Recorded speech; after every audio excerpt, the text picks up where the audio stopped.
The February rain fell cold against the windows of Ashford Manor, each droplet a tiny fist beating against glass that had witnessed 3 generations of the family's triumphs and tragedies. Inside the library, Unhand 22-year-old me! You Genevieve will not Ashford, take it! Vivi to Give it to those who'd me. known her No, before the it's world grew mine. sharp and cruel, stood motionless behind the heavy velvet curtain, her breathing shallow, her heart a drumbeat of dread. She had not meant to eavesdrop. She had come to the library seeking refuge, as she always did, in the companionship of her father's books. The smell of leather and pipe tobacco still clung to the air 6 months after Lawrence Ashford's sudden death, a ghost of warmth in a house that had grown cold the moment Cordelia Blackwood assumed control.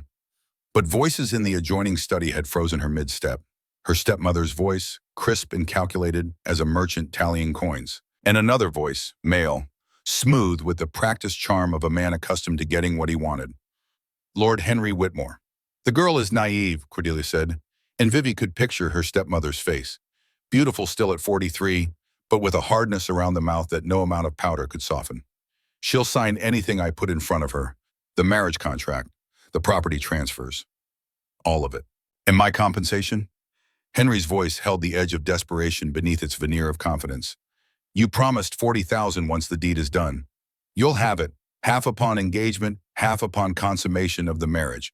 "But Henry," Cordelia's voice dropped, became intimate, conspiratorial. "Make certain she's compliant. I won't have her developing second thoughts. Do whatever is necessary to keep her docile.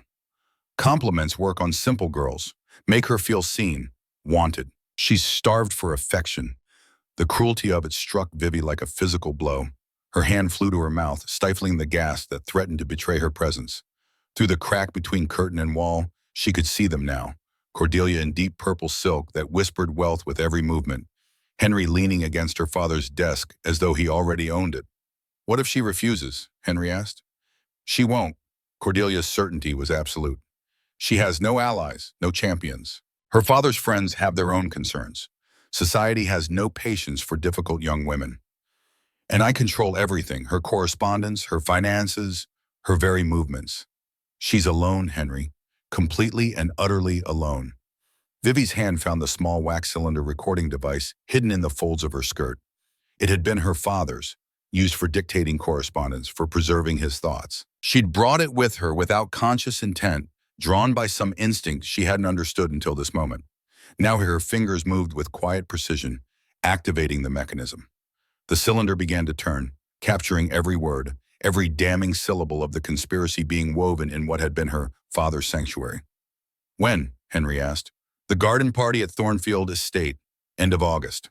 I've already accepted the invitation on Vivi's behalf. You'll be there naturally. Make your move then, publicly, so she can't retreat without causing scandal. A betrothal announcement catches her off guard. She'll be too shocked to refuse in front of Connecticut's finest families. And the property transfer? The moment she marries, everything becomes yours by law. The manor, the farms, the railroad shares, all of it. I'll have already liquidated what I can, naturally. Call it my management fee." They laughed together, and the sound was uglier than any curse Vivi had ever heard. She waited until their footsteps faded, until the study door closed with decisive finality. Only then did she emerge from behind the curtain, the recording cylinder clutched in trembling hands. The library felt different now. The books that had been friends seemed like silent witnesses to her helplessness. The portrait of her father above the fireplace looked down with eyes that held no answers. Only the permanent sadness of the dead watching the living make a wreck of everything they'd built. Lawrence Ashford had been dead 6 months, half a year since the stroke had taken him without warning, dropping him in the midst of an ordinary Tuesday, in the midst of teaching Vivi about crop rotation and tenant rights, in the midst of a life that should have stretched decades longer. Vivi moved to his desk, her fingers trailing over the mahogany surface he'd kept meticulously organized. Everything remained exactly as he'd left it. The ledgers stacked with military precision, the fountain pen he'd used to sign contracts worth hundreds of thousands of dollars, the small brass compass he'd kept as a paperweight, a gift from his own father. She sank into his chair, and the leather creaked in greeting, familiar and aching. How many hours had she spent here as a girl, perched on the edge of this very seat while he explained the intricacies of property law, the mathematics of agricultural yields, the subtle art of negotiation that separated men of vision from men of mere ambition? "An estate is more than land and titles, Vivi," His voice echoed in her memory, as clear as if he stood beside her still. It's people, their livelihoods, their families, their futures. Never forget that. And never let anyone tell you that your mind is less capable than a man's simply because you were born female. I've seen you solve problems that would stump most Harvard graduates. A sharp mind, that's what he'd always called it. Her inheritance, more valuable than any acres or railroad shares. What good was it now? She pulled the pocket watch from beneath her bodice, where she wore it on a gold chain, hidden from Cordelia's prying eyes. The silver surface caught the weak February light filtering through the rain-streaked windows. Her father's initials were engraved on the cover, L.A., and inside the inscription she'd memorized as a child, "Time reveals all truth, my darling girl." "Does it, Papa?" she whispered to the empty room. "What truth has time revealed except that I'm a prisoner in my own home?" 6 months, half a year since her world had collapsed into this narrow existence of surveillance and control. Cordelia had moved swiftly after the will was read. The document had been devastating in its simplicity. Until Genevieve reached the age of 25 or married with her guardian's approval, Cordelia Blackwood would serve as executor of the estate, managing all financial matters, making all significant decisions. 3 more years until she turned 25. 3 more years of this exquisite torture. Or she could accept marriage to a man who viewed her as nothing more than a transaction, a means to erase gambling debts and restore his tarnished reputation. The transformation had been gradual at first, then suffocatingly swift. Week 1, Cordelia had suggested ever so gently that certain of Vivi's correspondences might be better reviewed before sending. For her own protection, of course, to ensure she didn't embarrass herself or the family name. Week 2, the suggestion became policy. All letters, incoming and outgoing, passed through Cordelia's hands first. Week 3, Mrs. Eleanor Fletcher, the housekeeper who'd served the Ashford family for 20 years, who'd known Vivi since she was in swaddling clothes, was dismissed. Too old, Cordelia had said, too set in her ways, too attached to the past. Her replacement, Mrs. Crane, was a woman of indeterminate age, with eyes like a prison warden's and a devotion to Cordelia that bordered on religious fervor. By month 2, Vivi's wardrobe had been systematically purged. The lavender silks she favored, her mother's favorite color, passed down like a benediction, were deemed too frivolous. The riding habits too masculine. The day dresses with their modest necklines too severe. Everything was replaced with grays and muted browns, colors that made her pale skin look sallow, her auburn hair lackluster. "You must present appropriately," Cordelia had said, examining Vivi with the critical eye of someone appraising livestock at auction. "Too much color makes you look common, desperate for attention." The isolation had been the worst of it. Old friends, the daughters of her father's business associates, the young women she'd known since childhood, found their invitations to Ashford Manor politely declined on Vivi's behalf, and Vivi's own invitations to their homes were met with regrets. Cordelia controlled the social calendar absolutely. "You're still in mourning," she'd say, her voice dripping false sympathy.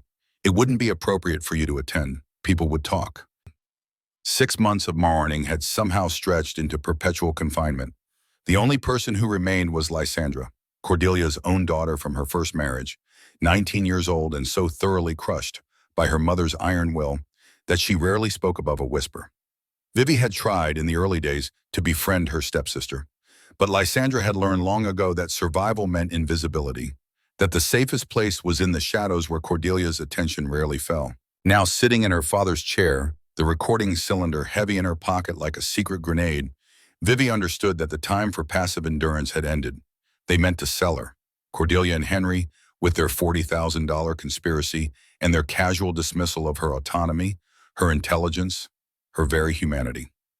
Well, she had learned stenography in secret, practicing in the dead of night when the household slept. She had learned to move through Ashford Manor like a ghost, observing, recording, gathering evidence against the day when time would indeed reveal all truths. That day was coming. She could feel it approaching like a storm on the horizon, inevitable, electric with potential, dangerous in ways she couldn't yet predict, but knew she must prepare for. Outside, the February rain intensified, drumming harder against the windows. Somewhere in the house, a door slammed. Cordelia's voice echoed down the corridor, sharp with displeasure about something. The quality of dinner, perhaps, or a servant's inadequate curtsy. Vivi closed the pocket watch and pressed it against her heart, feeling its steady tick-tick-tick through her bodice. Then let it reveal mine, she whispered. She had 6 months until the Thornfield garden party. 6 months to plan, to gather more evidence, to find some avenue of escape from this velvet-lined cage. 6 months until Cordelia and Henry would make their move. It would have to be enough. The dining room at Ashford Manor had been designed to impress, not to comfort. Soaring ceilings, crystal chandeliers that threw fractured light across walls hung with portraits of disapproving ancestors. A table that could seat 20, but now held only 3. Vivi, Cordelia, and Lysandra arranged in a triangle of tension and silence. Breakfast had become a daily performance, a theater of subtle cruelties and enforced compliance. Vivi sat rigid in her chair, the pale gray morning dress Cordelia had selected for her, making her feel like a ghost in her own home. She cut her toast into precise squares, chewed with deliberate slowness, and tried not to let her stepmother's scrutiny pierce the careful armor she'd constructed around her emotions. Across the table, Lysandra kept her eyes fixed on her poached eggs as though they contained the secrets of the universe. Her hands trembled slightly as she lifted her fork, a tell Vivi had learned to recognize. Cordelia was in a mood this morning. Your posture, Genevieve. Cordelia's voice cut through the silence like a scalpel. You slouch like a scullery maid, shoulders back, chin up. A lady of quality carries herself with grace, not like some common shopgirl. Vivi straightened incrementally, the movement so small as to be almost imperceptible, but Cordelia registered it with a satisfied nod. Better. And must you butter your toast so vigorously? Small, delicate movements. Everything about a lady should be refined, controlled. Small, delicate, controlled. The 3 pillars of Cordelia's philosophy of womanhood, each one designed to diminish, to constrain, to reduce a thinking, feeling human being into an ornament that posed no threat to the established order. Vivi set down her knife with exaggerated care. I received a letter yesterday. Cordelia produced an envelope from the folds of her morning gown with the theatrical flourish of a magician revealing a trick. From Mr. Edmund Blackwell, your father's former solicitor. The temperature in the room seemed to drop. Vivi's fingers tightened around her napkin beneath the table, the only outward sign of the ice water that had just flooded her veins. Mr. Blackwell, her father's trusted advisor for over 20 years, a man of impeccable integrity and quiet competence. If he was writing to question Cordelia's management of the estate, he seems to have questions, Cordelia continued, her tone light but her eyes sharp, about certain transactions I've authorized, sales of property, changes to tenant agreements. Nothing that concerns you naturally. I've handled everything perfectly within my legal rights as executor. But something flickered across Cordelia's face as she spoke, a tightness around the mouth, a fractional narrowing of the eyes. Uncertainty, perhaps, or calculation. However, she went on, his interference has become tiresome.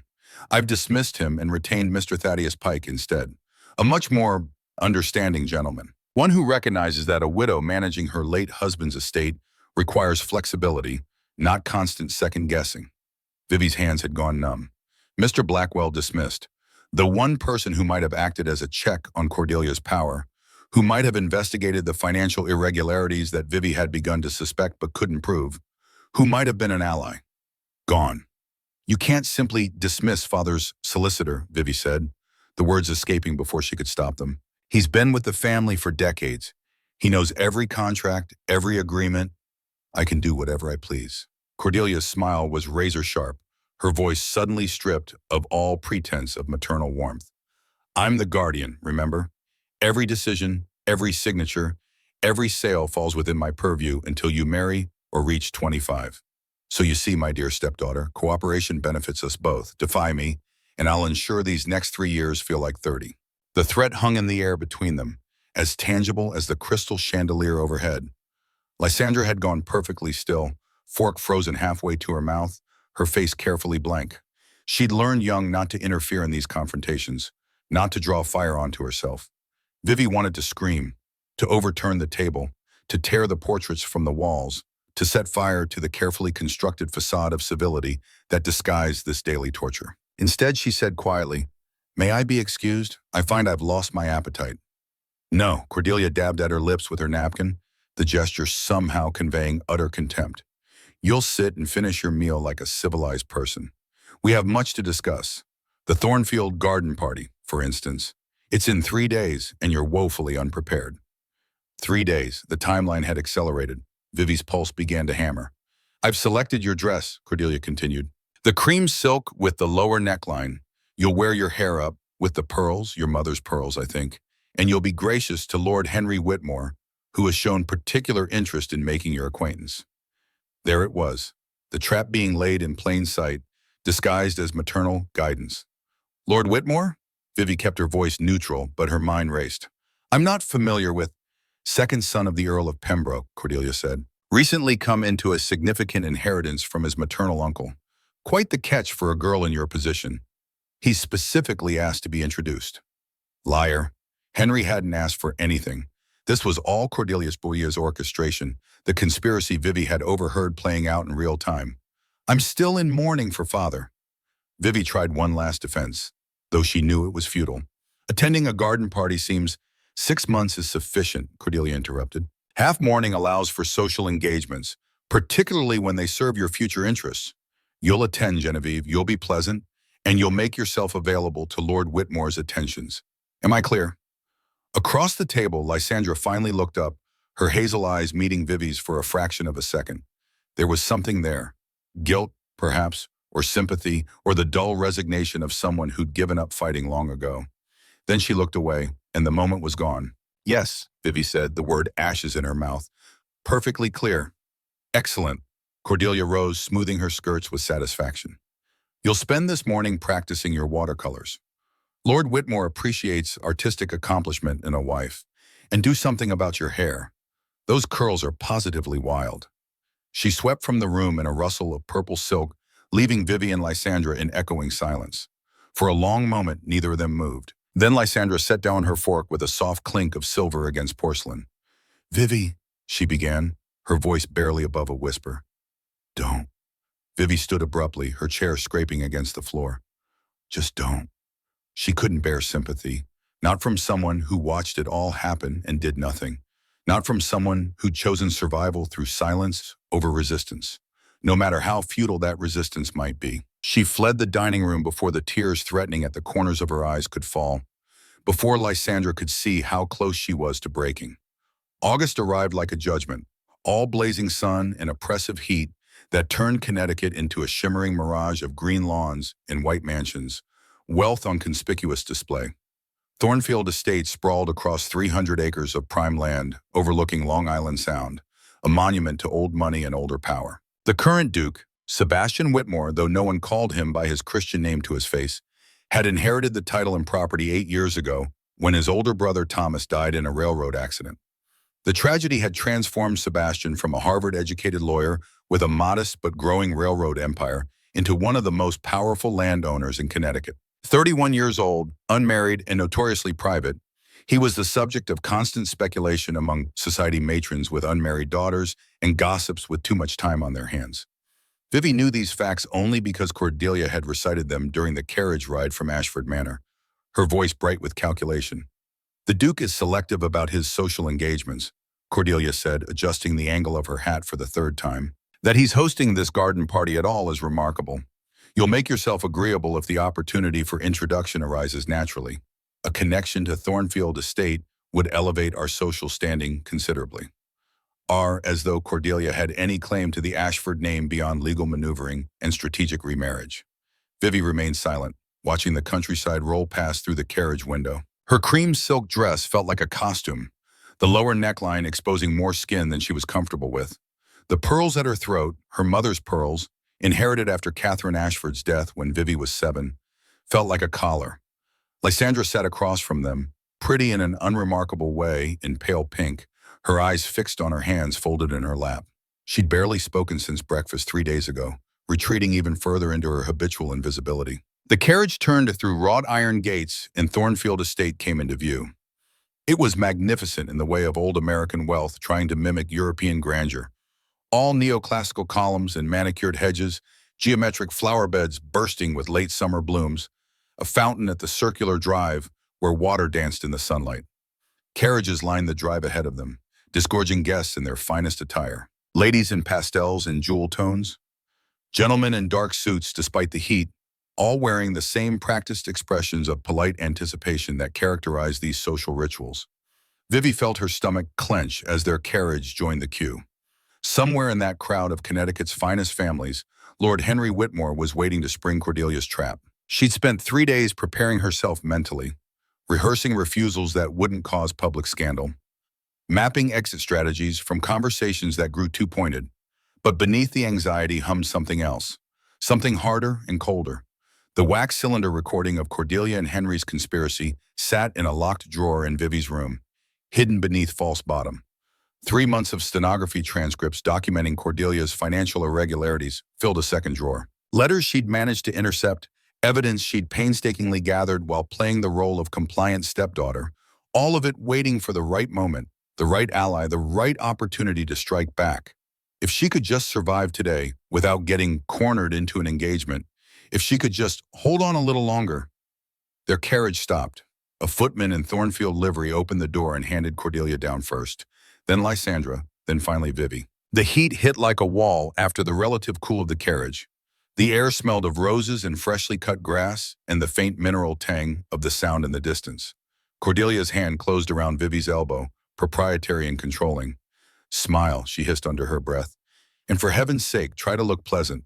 That expression makes you seem sour." Vivi arranged her face into something approximating pleasantness as they joined the stream of guests flowing toward the garden proper. The gardens at Thornfield had been designed by Thomas Whitmore before his death, a geometric marvel of hedge mazes and rose arbors, gravel paths radiating from a central fountain like spokes on a wheel. Tables had been set up beneath white silk canopies laden with refreshments. Musicians played something light and forgettable near the house. Conversations buzzed and hummed like a hive of particularly well-dressed bees. Cordelia steered them expertly through the crowd, greeting acquaintances with just the right degree of warmth, accepting condolences on Lawrence's death with practiced grace that made Vivi's skin crawl. "Poor dear," one matron cooed, patting Vivi's hand with jewelry-heavy fingers. "You must be so lost without your father's guidance. But you have your stepmother, at least. Such a blessing." Vivi murmured something appropriate and non-committal, letting the words wash over her without penetrating. They'd been there perhaps 20 minutes when Lord Henry Whitmore materialized at Cordelia's side and as though summoned. He was handsome in a conventional way, 32 years old with carefully styled blonde hair, clean-shaven, dressed in an expensive suit that probably cost more than most men made in a year. His smile was practiced, his bow perfect, his eyes calculating as they swept over Vivi in assessment. "Lady Cordelia," he said, his voice smooth as aged whiskey, "what a pleasure to see you. And you must be Miss Ashford. Your stepmother has spoken of you often." "I'm sure she has," Vivi thought, but she extended her hand for him to bow over and said, "Lord Henry, how kind of you to say so. Might I steal you away for a tour of the gardens?" Henry gestured toward one of the gravel paths leading deeper into the geometric landscape. "I'm told the rose collection is quite remarkable." It wasn't a question, not really. Refusing would cause the exact sort of scene Cordelia had warned against. Vivi glanced at her stepmother, who nodded with barely suppressed satisfaction. "How lovely," Cordelia said. "Lysandra and I will visit the refreshment tables. Take your time." The trap was springing shut. Henry offered his arm. Vivi had no choice but to take it. They walked in silence for several moments, moving away from the main concentration of guests toward a section of the garden where white roses climbed trellises, and the noise of the party faded to a gentle murmur. "You're even lovelier than your stepmother suggested," Henry said, and the compliment felt like oil sliding over her skin. "I confess, I've been eager to make your acquaintance for some time." "Have you?" It wasn't a question. Vivi kept her voice neutral, her expression pleasant, even as her mind raced through possible deflections.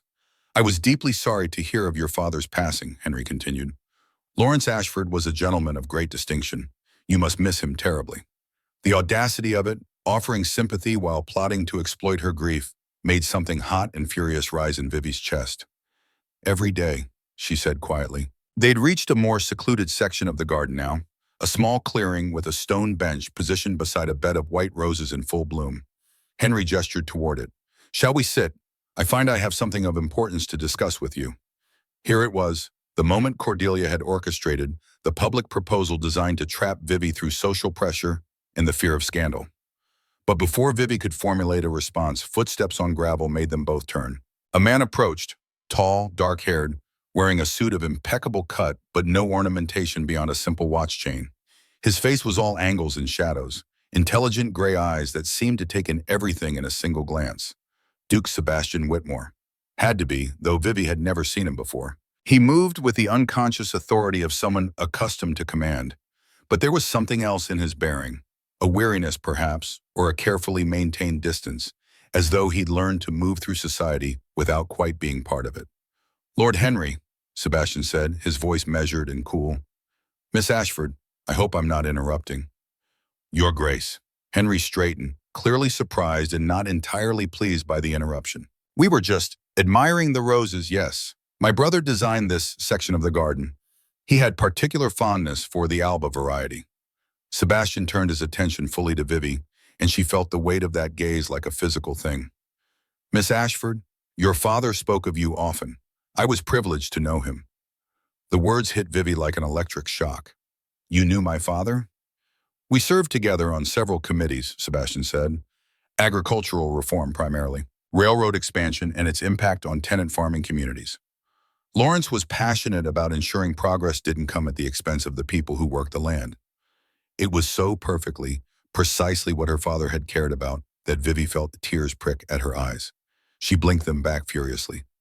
"He would have been pleased to know you remembered," she managed. Something shifted in Sebastian's expression, a softening so subtle she might have imagined it. "I remember a great deal about Lawrence Ashford," he said quietly, "including his concerns about ensuring his daughter's future was protected." The emphasis on the word was slight but unmistakable. Vivi's pulse kicked up. Henry cleared his throat, clearly uncomfortable with the direction of the conversation. "Your Grace, I was just about to—" "Show Miss Ashford the fountain sculptures, I imagine," Sebastian interrupted smoothly. "They're quite remarkable. 4th century Roman reproduction. But I'm afraid I must steal Miss Ashford away for a moment. There's a matter concerning her father's estate that requires discussion with my solicitor. Mr. Blackwell is waiting in my study." Mr. Blackwell, Edmund Blackwell, her father's former solicitor, whom Cordelia had dismissed. Vivi's heart began to race. "I'm sure it can wait," Henry said, his voice tight with suppressed irritation. "Miss Ashford and I were in the middle of—" "It cannot wait," Sebastian said, and there was steel beneath the polite words now. "Estate matters are time-sensitive, particularly when they concern the welfare of a deceased friend's daughter. I'm sure you understand, Henry." It wasn't a request, it was a command wrapped in the thinnest veneer of courtesy. Henry's jaw tightened, but he had no choice but to bow. "Of course, Your Grace. Miss Ashford, perhaps we might continue our conversation later." "Perhaps," Vivi said noncommittally. Sebastian offered his arm. "If you'll accompany me, Miss Ashford." Vivi took his arm, and the difference from Henry's touch was immediate. Where Henry had felt possessive, Sebastian's touch was light, almost diffident, offering support without claiming ownership. They walked in silence back toward the main house, leaving Henry standing alone among the white roses. "Thank you," Vivi said quietly once they were out of earshot. "Though I'm not sure I understand. Your father asked me to look after you if anything happened to him," Sebastian said, his voice low. "We had that conversation 3 months before his death. He was concerned about your stepmother's intentions. He wanted to ensure you had allies." The world seemed to tilt sideways. He knew? He suspected. Lawrence was many things, but naive wasn't one of them. He saw patterns in Cordelia's behavior that worried him. Small things, questions about inheritance law, interest in the mechanics of guardianship, inquiries about asylum commitments for women deemed difficult. Ice flooded Vivi's veins. "Asylum?" "He asked me to keep watch," Sebastian continued, "to intervene if necessary. I've been conducting a quiet investigation for the past 6 months. What I've found is deeply troubling." They'd reached a side entrance to the manor. Sebastian held the door and Vivi stepped into blessed coolness, her mind reeling. A study waited at the end of a quiet corridor, all dark wood and leather, floor-to-ceiling bookshelves, a massive desk covered in neat stacks of documents. And sitting in a chair beside the desk, looking older and more tired than Vivi remembered, was Mr. Edmund Blackwell. He rose when they entered, his weathered face creasing into a smile that held equal parts relief and sadness. "Miss Genevieve," he said, "you've grown into the very image of your mother. Lawrence would have been so proud." The tears Vivi had been holding back finally broke free. They gave her time to compose herself. Sebastian poured brandy, 3 glasses, though Vivi noticed he barely touched his own. Mr. Blackwell pulled out a leather portfolio thick with documents. "Your father," the solicitor began, "came to me 8 months before his death with specific instructions. He'd begun to suspect that Cordelia was positioning herself to gain control of the estate should anything happen to him. He wanted to ensure certain safeguards. But the will Vivi started. The will that was read publicly, Blackwell interrupted gently, was a decoy, a simplified version designed to satisfy immediate legal requirements while buying time. He pulled out a document, unfolding it on the desk. Vivi leaned forward, her legal education from her father allowing her to parse the dense text.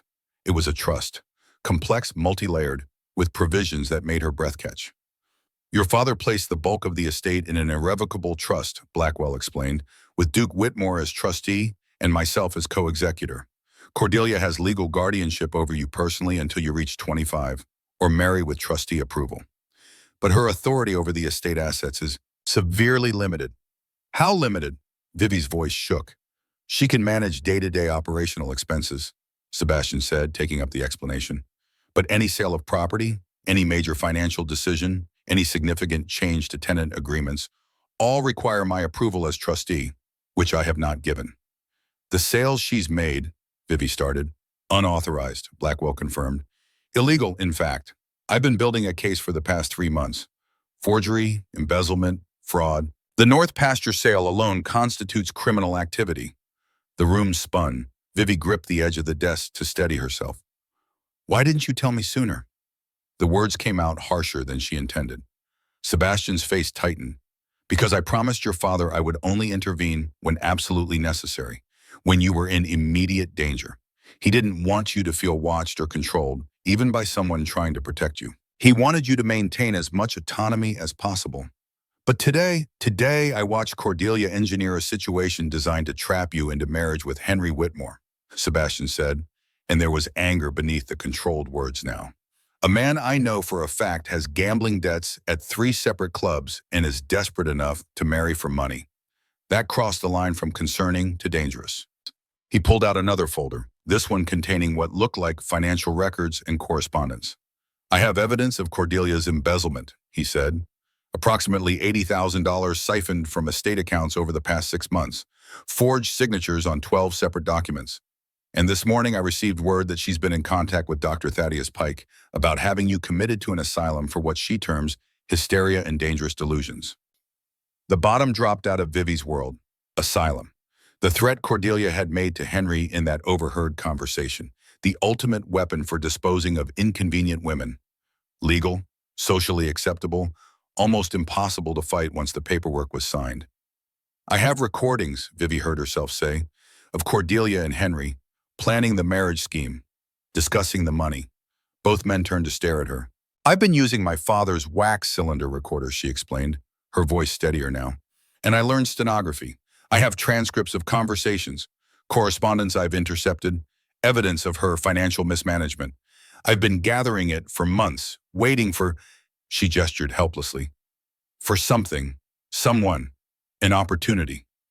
Sebastian's expression transformed, surprise giving way to something that might have been respect, even admiration. Your father would be exceptionally proud, he said quietly. He always said you had the finest legal mind he'd ever encountered. I see he wasn't exaggerating. Then we have her, Blackwell said, satisfaction evident in his voice. Multiple sources of evidence, criminal and civil violations. We can end this, Miss Genevieve, today if you wish. The temptation was overwhelming. To be free immediately, to watch Cordelia's schemes collapse around her, to reclaim control of her life and her father's legacy. But something made Vivi hesitate. If we move now, she said slowly, thinking it through, in the middle of a garden party with half of Connecticut society as witnesses, we create maximum scandal, which affects not just Cordelia, but Lysandra, who had no part in this. Your stepsister? Sebastian's tone was neutral. She's a victim too, Vivi said. Of Cordelia's control. She spent 19 years learning that survival means invisibility. I won't punish her for that. Then what do you propose? Blackwell asked. Vivi took a deep breath. We use the threat strategically. Corner Cordelia privately, show her we have the evidence, give her a choice, accept terms that transfer control of the estate to me and leave quietly, or face public prosecution in prison. That's generous, Sebastian observed.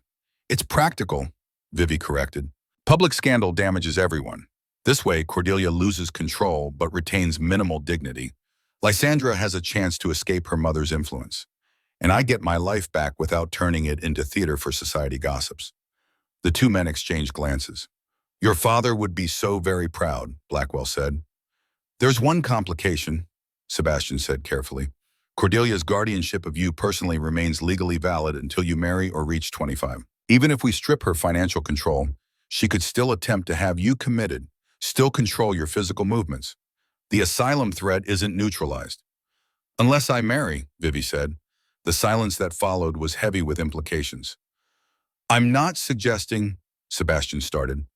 I know, Vivi interrupted, but it's worth considering. A strategic marriage would end her guardianship immediately. It doesn't have to be. She struggled to find the words. Permanent or traditional. Simply a legal shield. Miss Ashford, Sebastian said, and his voice had gone very gentle. I won't be another person controlling your life, even with good intentions. The kindness in his words made Vivi's throat tight.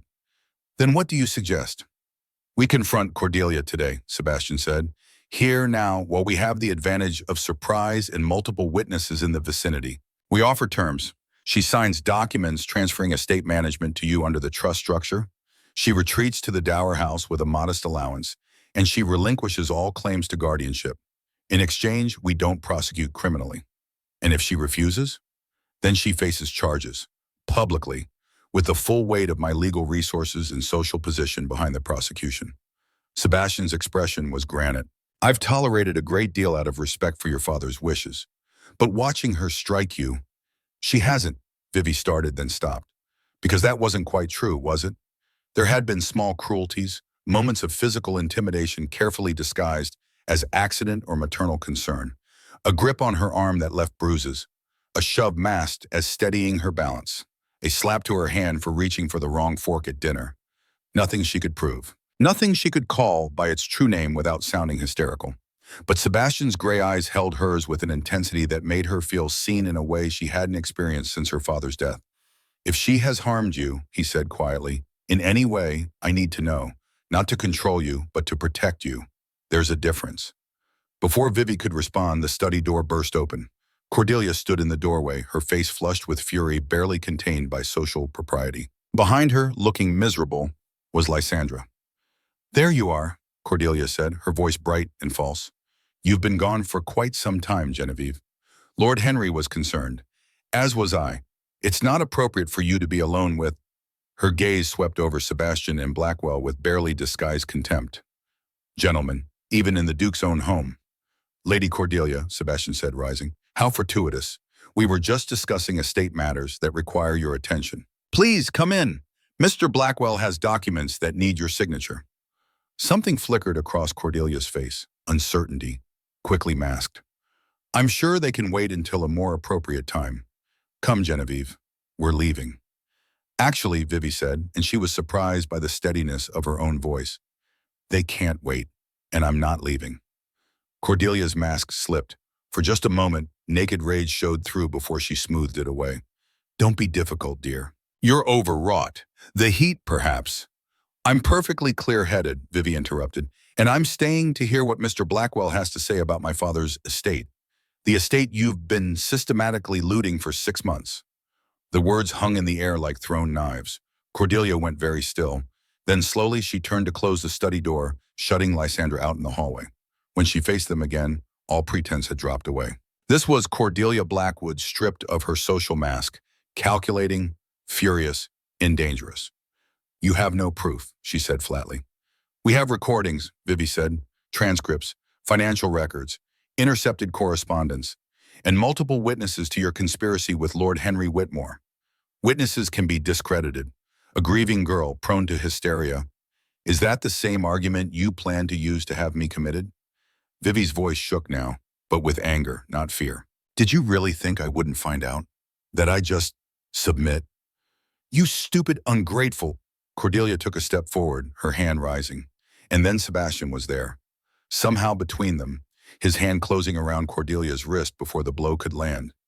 That, he said, his voice colder than Vivi had ever heard a human voice, was your last mistake. Time seemed to slow. Vivi watched Sebastian's hand wrapped around Cordelia's wrist, his grip firm but not violent, simply unyielding. preventing the strike with such casual authority that it looked almost choreographed. Cordelia struggled for a moment, then went still, realizing that fighting would only make the situation worse. "You dare," she started. "I dare many things," Sebastian interrupted, releasing her wrist, "including calling the authorities to have you arrested for attempted assault, fraud, embezzlement, and conspiracy to commit kidnapping via false asylum commitment. Would you like me to summon them now, or would you prefer to hear the terms of your surrender?" The word hung in the air. Surrender. Cordelia looked between Sebastian and Mr. Blackwell, then finally at Vivi. And in that moment, Vivi saw her stepmother truly understand that she'd lost. "What terms?" Cordelia's voice was hoarse. Blackwell opened his portfolio and pulled out pre-prepared documents. "You will sign over all management authority of the Ashford estate to Miss Genevieve, effective immediately. You will relinquish all guardianship claims. You will relocate to the Dower House with an allowance of $500 per month, more than generous given your actions. And you will never, under any circumstances, contact Miss Genevieve or interfere with the estate operations again. And if I refuse, then we file criminal charges," Sebastian said flatly. "You'll stand trial for fraud and embezzlement. Given the evidence, conviction is certain. You'll spend 5 to 10 years in prison. The scandal will be absolute. Your daughter's prospects will be ruined by association." Cordelia's face had gone white. "You wouldn't dare. The scandal would affect Genevieve too." "I'm willing to bear it," Vivi said quietly. "Are you?" Silence stretched. Through the study windows, the sounds of the garden party drifted. Music, laughter, the clink of glasses. Society carrying on, oblivious to the small war being waged in the Duke's private study. Finally, Cordelia spoke. "I want $10,000, in addition to the monthly allowance." "Absolutely not," Blackwell started, but Sebastian held up a hand. "Agreed," he said, "provided you sign today and leave Ashford Manor within 48 hours. Cordelia's eyes narrowed. "Why are you being so generous?" "I'm not," Sebastian said. "I'm being strategic. And Miss Ashford has convinced me that a quiet resolution serves everyone's interest better than public destruction. You should thank her. I would have had you arrested the moment you walked through that door." He pulled out a pen and held it out. "Sign, Lady Cordelia, or test me and see what happens." Cordelia took the pen with shaking hands. The documents were comprehensive. Mr. Blackwell had clearly been preparing for this moment for months. Each signature Cordelia affixed was another chain breaking away from Vivi's life. Transfer of estate management.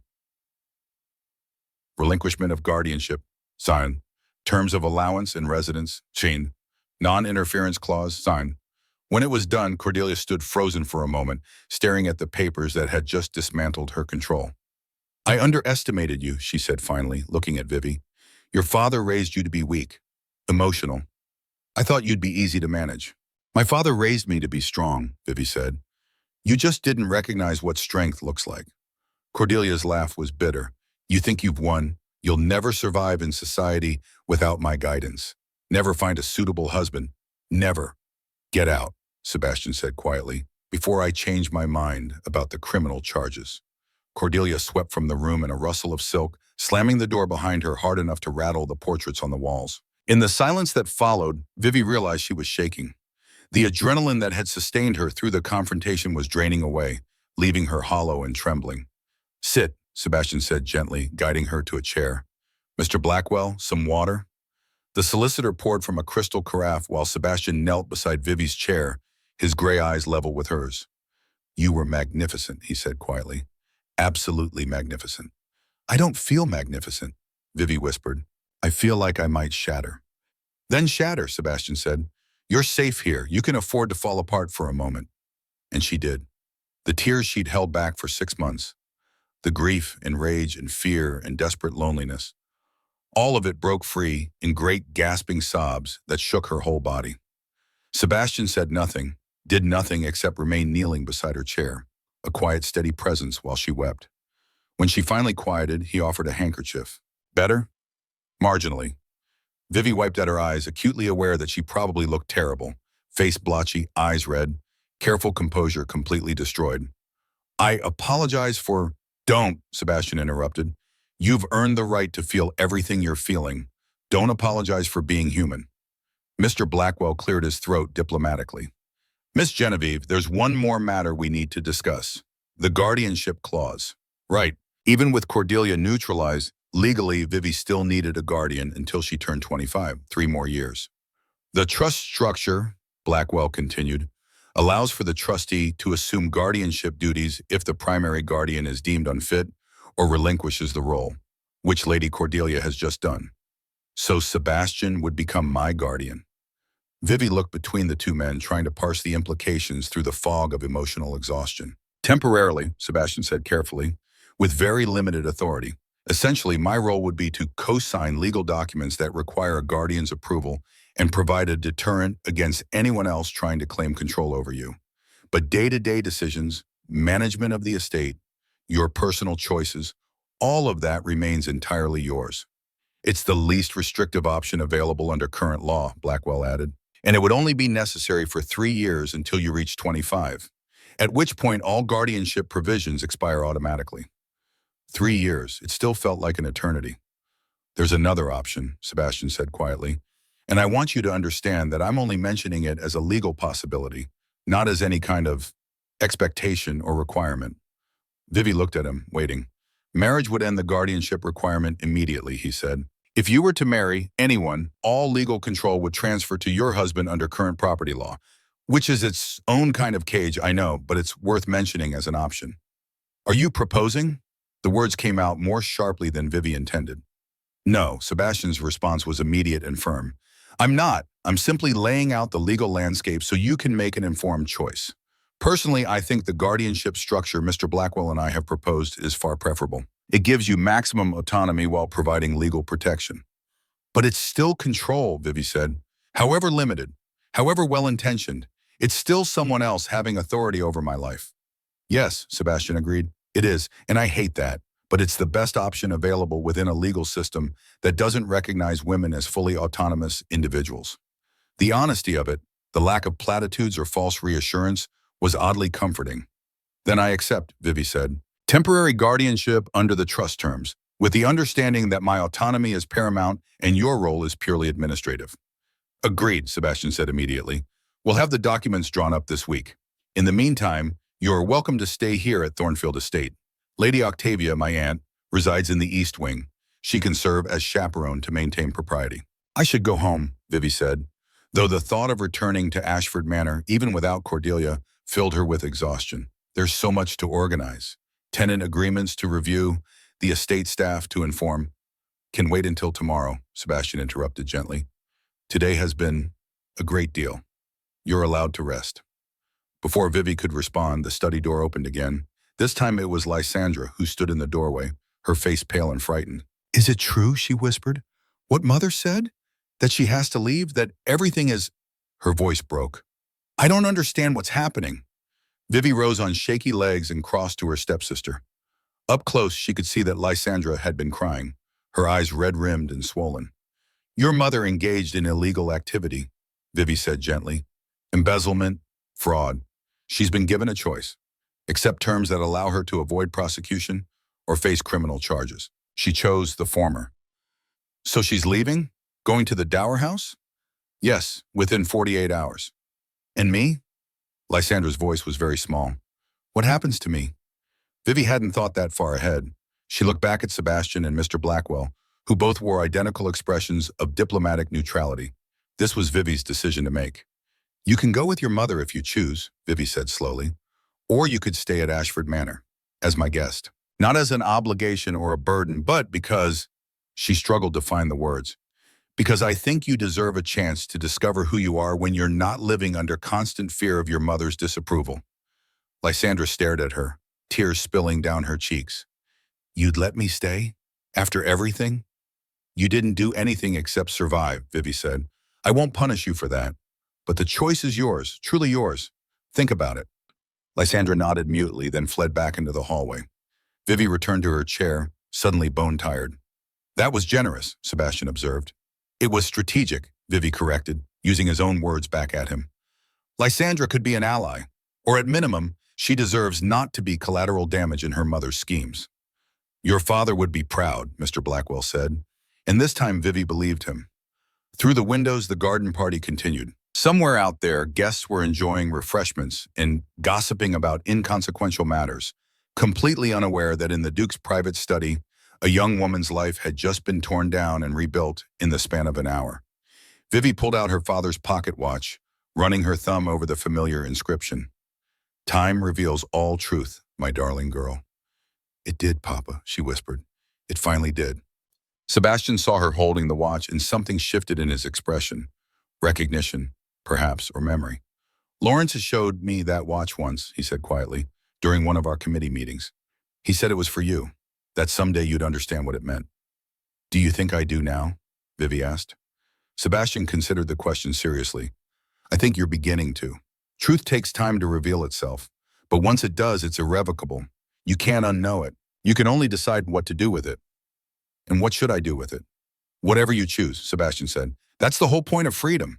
It's not about being rescued or protected or controlled, even with good intentions. It's about having the autonomy to make your own choices and live with their consequences. He stood, offering his hand to help her rise. Come, let me introduce you to Lady Octavia. She'll have you settled in a guest room. Tomorrow we'll begin the work of reclaiming your life. But tonight, you rest. Vivi took his hand and let him pull her to her feet. As they walked through the quarters of Thornfield Estate, she realized that for the first time in 6 months, she felt something that had been absent so long, she'd almost forgotten its name. Hope. Not because someone had swooped in to save her, but because she'd saved herself. With allies, yes. With help, absolutely. But on her own terms, using her own mind, making her own choices. The truth was this. Genevieve Ashford was no one's victim, no one's pawn, no one's property. She was simply, finally, herself. And that was enough. The guest suite at Thornfield Estate existed in a palette of soft blues and creams, all gentle watercolors and afternoon light that fell through tall windows overlooking the Sound. It was beautiful in an impersonal way, like a room staged for someone who didn't quite exist yet. Vivi stood at the window, still wearing the cream silk dress that now felt like a costume from someone else's life, and watched the last carriages depart down the long drive. The garden party had concluded without her, society carrying on, oblivious to the small revolution that had occurred in Sebastian's study. Somewhere in one of those departing carriages, Cordelia sat in silent fury, defeated but not destroyed. The thought should have brought satisfaction. Instead, Vivi felt only a hollow exhaustion, the kind that came from running on adrenaline for so long that its absence left every bone aching. A soft knock at the door made her turn. Come in. The woman who entered was perhaps 68, with silver hair styled in an elegant chignon and eyes the color of winter sky, sharp, assessing, missing nothing. She wore deep violet silk with the careless confidence of someone who'd stopped caring about fashion trends decades ago and simply wore what suited her. Lady Octavia Pembroke, she said without preamble, her voice carrying the crisp authority of old money and older conviction. Sebastian's aunt on his mother's side. You must be Miss Ashford. Or should I say the young woman who just upended Connecticut society's expectations by refusing to be sold off like livestock?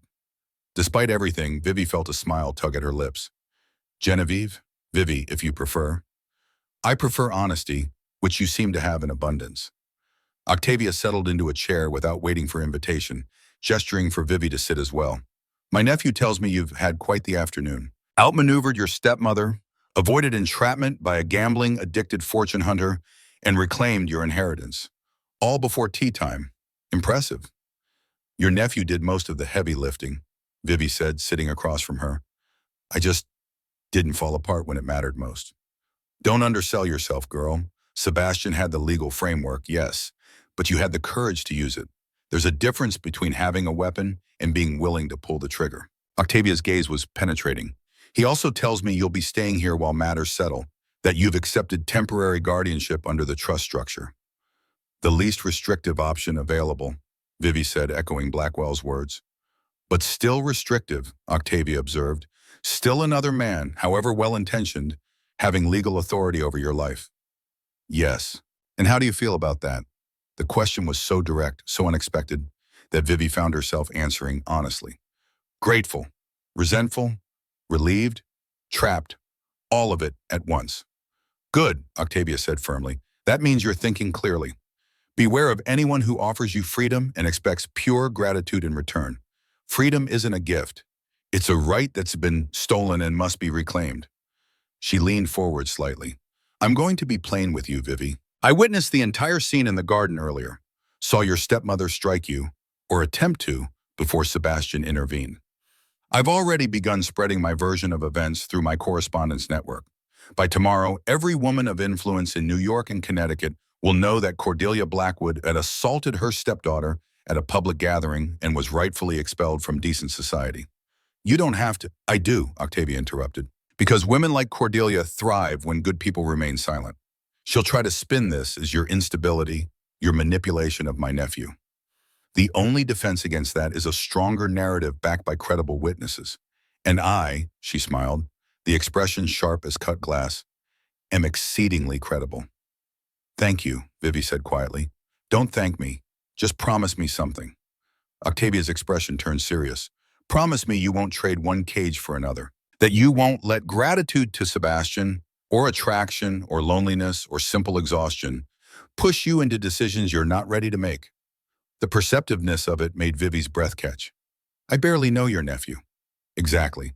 And yet you're living under his roof, under his legal authority, in a situation that will generate considerable speculation. People will expect an engagement within months. They'll whisper that this was all orchestrated, that Sebastian rescued you because he wanted to claim you. I know it's not, Octavia said gently. Sebastian is many things, but manipulative isn't one of them. He's honorable to a fault, which is both his greatest strength and his most dangerous weakness. But I need to know that you understand the pressure that's coming.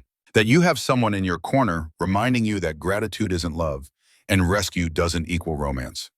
Vivi met those winter blue eyes steadily. I understand. Do you? Because I've seen young women in vulnerable positions mistake the first kindness offered for something deeper. Confuse safety with affection. I won't watch that happen to you or to my nephew, who's been alone too long and might mistake companionship for something it's not. The warning was clear, delivered with the brisk efficiency of someone who'd watched too many lives derailed by sentiment masquerading as substance. I appreciate your candor, Vivi said, and your concern, but I promise you, whatever happens from here, I'll make my own choices. Not out of obligation or gratitude, but because they're mine to make. Octavia studied her for a long moment, then nodded. Your father raised you well, Vivi. I knew Lawrence slightly, met him at a political fundraiser 3 years ago. He spoke of you with such pride, said you had the finest legal mind he'd ever encountered and the courage to use it for good. I'm glad to see he wasn't wrong. She rose, smoothing her skirts. Dinner is at 8, informal given the circumstances. Sebastian will be working in his study until then. The man is pathologically incapable of relaxing. If you need anything, ring for the housekeeper, Mrs. Warren. She's been with the family since Sebastian's mother was alive and is refreshingly immune to scandal. At the door, Octavia paused. One more thing. The library is on the second floor west wing. I suspect you're the type who finds comfort in books. Feel free to raid it at will. Sebastian won't mind. He likes people who actually read rather than simply collect leather bindings for show. Then she was gone, leaving Vivi alone with her thoughts and the lengthening shadows of late afternoon. The library at Thornfield Estate was everything Vivi hadn't known she needed. 3 stories of floor-to-ceiling shelves reached by elegant spiral staircases and narrow walkways with wrought iron railings. The smell of leather and old paper and something indefinable that all great libraries shared. The accumulated weight of human thought preserved and catalogued. She found it an hour before dinner, drawn by instinct and the promise of solitude. The collection was staggering. First editions of philosophy and political theory, complete sets of legal treatises, histories both ancient and modern. Someone had organized it by subject rather than alphabet, a scholar's library, not a decorator's. Vivi ran her fingers along the spines, reading titles that made her heart ache with recognition. John Stuart Mill's On Liberty, Mary Wollstonecraft's A Vindication of the Rights of Woman, Tocqueville's Democracy in America. All books her father had owned, had discussed with her in those precious hours in his study when the world had been plain and full of possibility. Looking for something specific or just browsing? She turned to find Sebastian in the doorway, still in his formal attire from the garden party, but with his jacket discarded and his sleeves rolled to his elbows. The casualness of it was oddly intimate, as though she'd caught him in a private moment. Browsing, she admitted. Your collection is remarkable. My mother's, actually. She was the scholar. I just inherited the results. He moved into the library with the easy familiarity of someone who knew every shelf, every volume. She used to say that a library reveals more about a person than any conversation. that you can learn someone's soul from what they choose to preserve in leather and ink. What does this collection say about her? Sebastian considered the question seriously, his gray eyes scanning the shelves with something that might have been grief, softened by time into gentle melancholy. That she believed ideas could change the world. That she thought women were every bit as capable of complex thought as men, despite what society claimed. That she raised me to question authority, even my own, and to value substance over tradition. He pulled a slim volume from a nearby shelf. Wollstonecraft, Vivi noted. She died when I was 12, influenza, but she left me this library in the understanding that education is the only real power worth having. Your brother? Vivi asked gently. Thomas? You mentioned he designed the gardens. Sebastian's expression shuddered slightly. Thomas was the heir, brilliant, charming, beloved by everyone who met him. He died 8 years ago in a railroad accident. A bridge collapsed during inspection. He was 31. I was 23, finishing my law degree at Harvard, planning to build railroads and practice contract law. Instead, I inherited a dukedom I was never prepared for. The pain in his voice was carefully controlled, but unmistakable. I'm sorry, Vivi said. That's a long time ago, Sebastian interrupted, but not unkindly. I've made peace with it, mostly. But there are days when I walk through Thornfield and see Thomas everywhere, in the gardens he designed, the staff he hired, the tenant policies he implemented. He would have been a better duke than I'll ever be. I doubt that's true. You barely know me. I know you helped a stranger because her father asked you to. I know you built a legal case for months to protect someone you'd never met. I know you intervened when you saw injustice happening in your own garden. Vivi met his eyes steadily. Those aren't the actions of someone inadequate to his position. Sebastian looked at her for a long moment, and something shifted in the air between them. A recognition, perhaps, or the beginning of understanding. Your father said you were perceptive, he said finally. He didn't mention you were also kind. Kindness and perceptivity aren't mutually exclusive. No, but they're rarely found together in people who've been hurt. Usually pain makes us guarded, self-protective. Maybe I'm not as hurt as I should be, Vivi said. Or maybe I'm just very good at hiding it. Or maybe, Sebastian said quietly, you're stronger than you give yourself credit for. The words settled between them, weighted with implications neither seemed ready to examine. Before the silence could stretch into awkwardness, Sebastian cleared his throat and gestured to the shelves. If you're looking for something specific, I can point you in the right direction. Legal theory is on the 3rd floor. Political philosophy, 2nd floor, east wall. Literature and poetry, ground floor, though I warn you the poetry selection is woefully inadequate. My mother had no patience for romantic verse. What about practical law, Vivi asked. Property rights specifically. Women's property rights. Sebastian's expression turned thoughtful. Researching your options?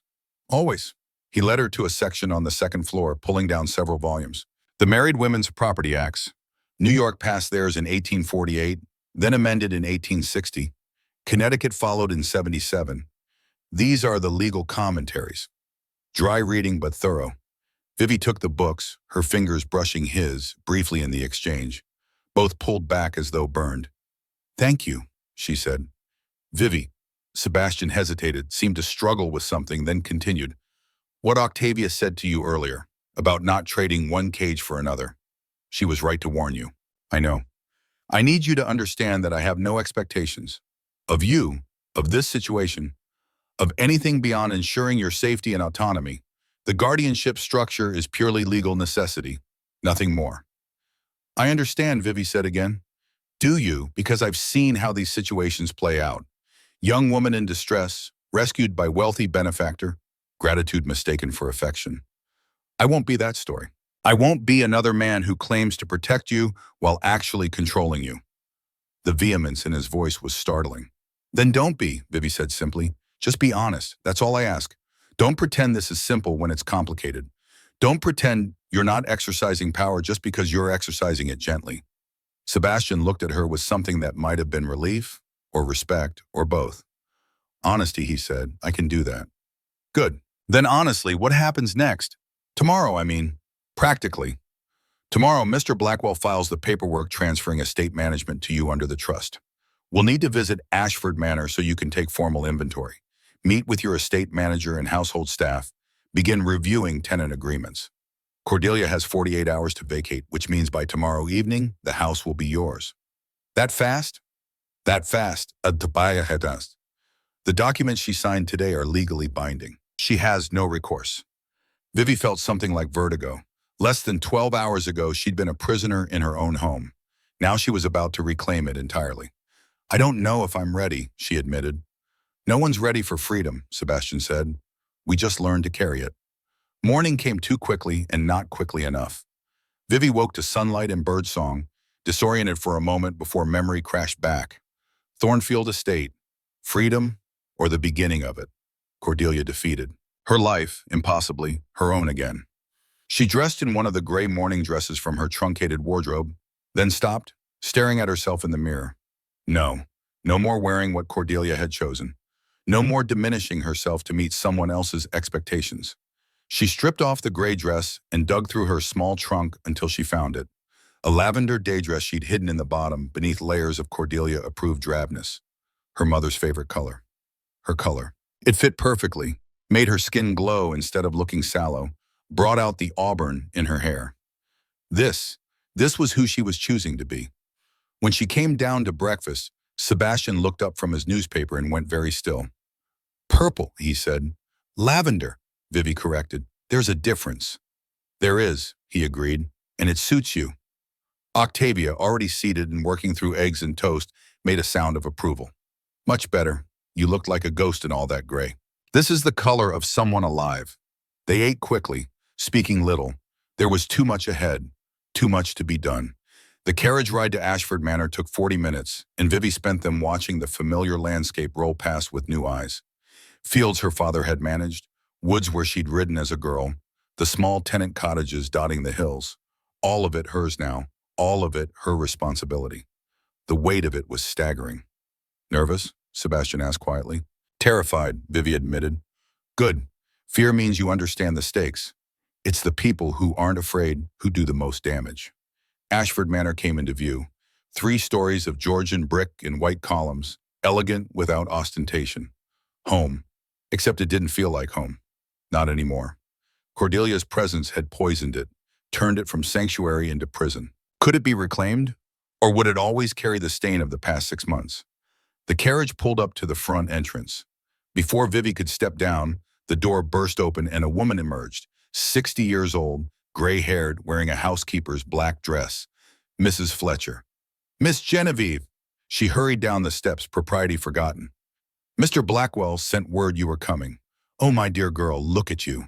You're the very image of your mother. Vivi found herself embraced.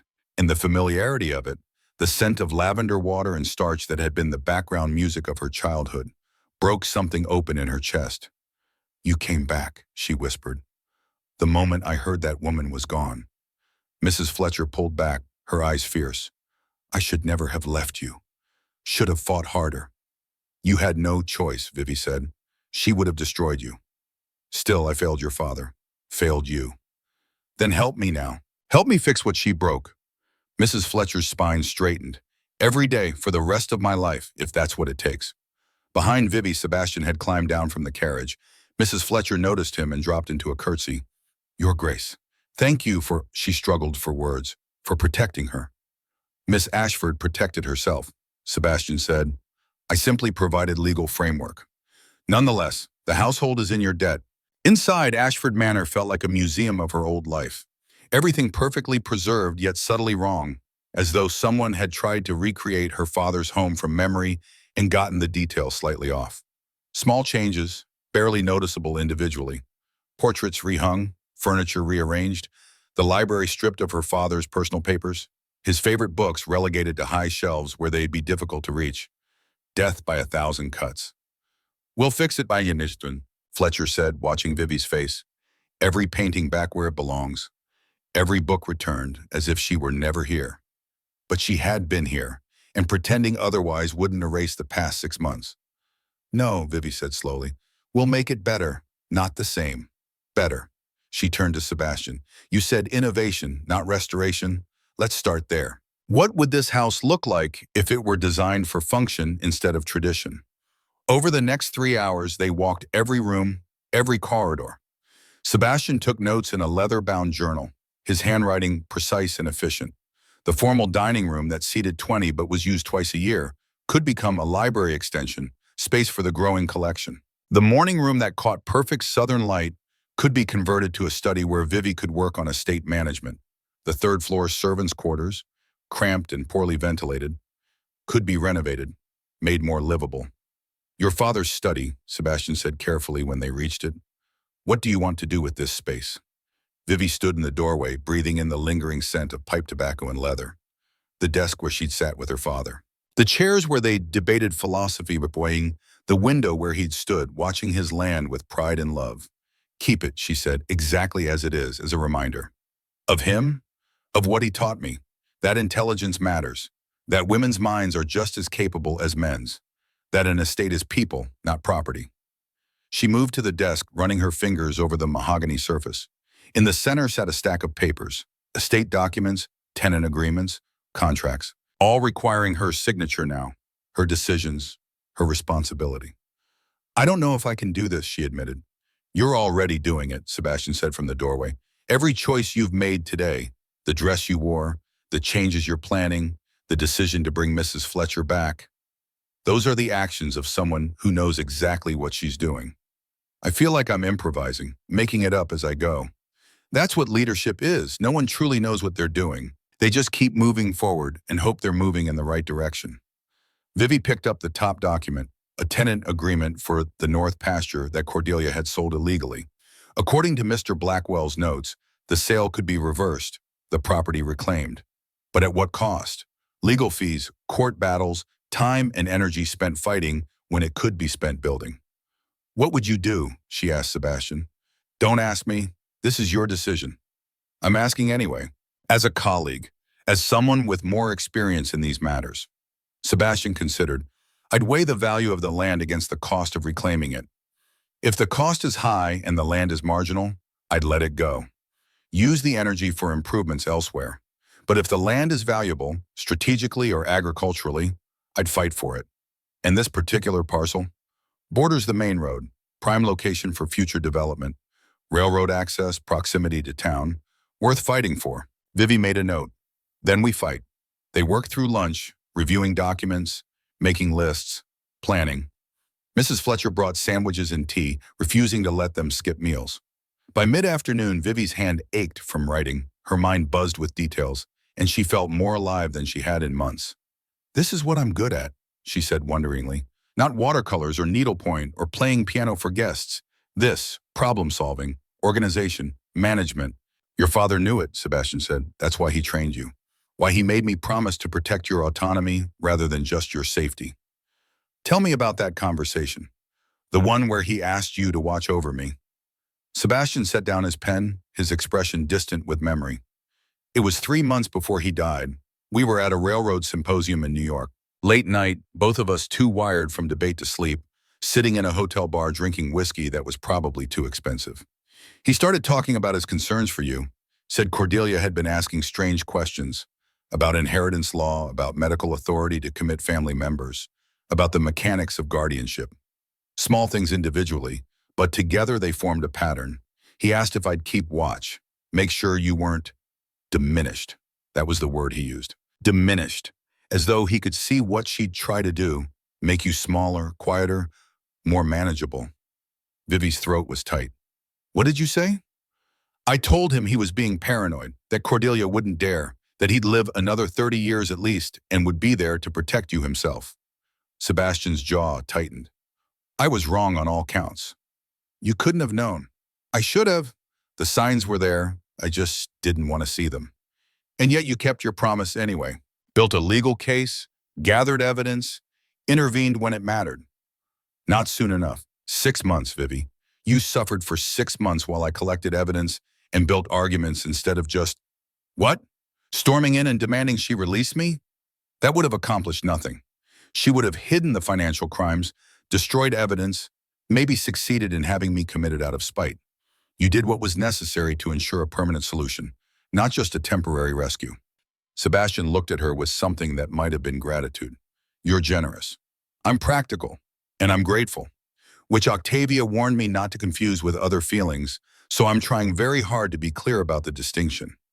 A smile tugged at Sebastian's mouth. My aunt is nothing if not direct. It's refreshing. After 6 months of Cordelia's calculated cruelty, disguised as maternal concern, honest bluntness feels like cold water. She likes you. That's rare. Octavia doesn't suffer fools, and she's met a great many fools. What about you? The question escaped before Vivi could stop it. Do you like me, or do you just feel obligated to my father's memory? Sebastian went very still, then carefully. I respect you. I'm impressed by your intelligence and your resilience.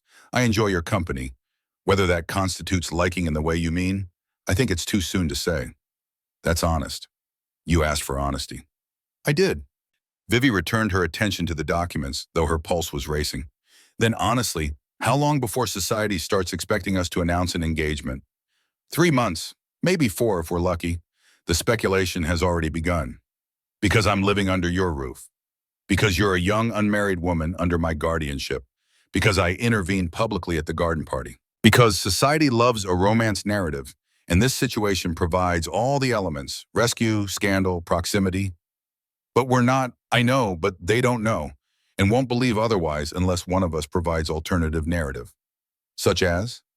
Such as you living independently, here at Ashford Manor, managing the estate yourself, demonstrating that you don't need a husband or even a guardian to function as a capable adult. The idea was both thrilling and terrifying. Octavia would still serve as chaperone. If you'll have her, she's already indicated she'd be delighted to relocate temporarily.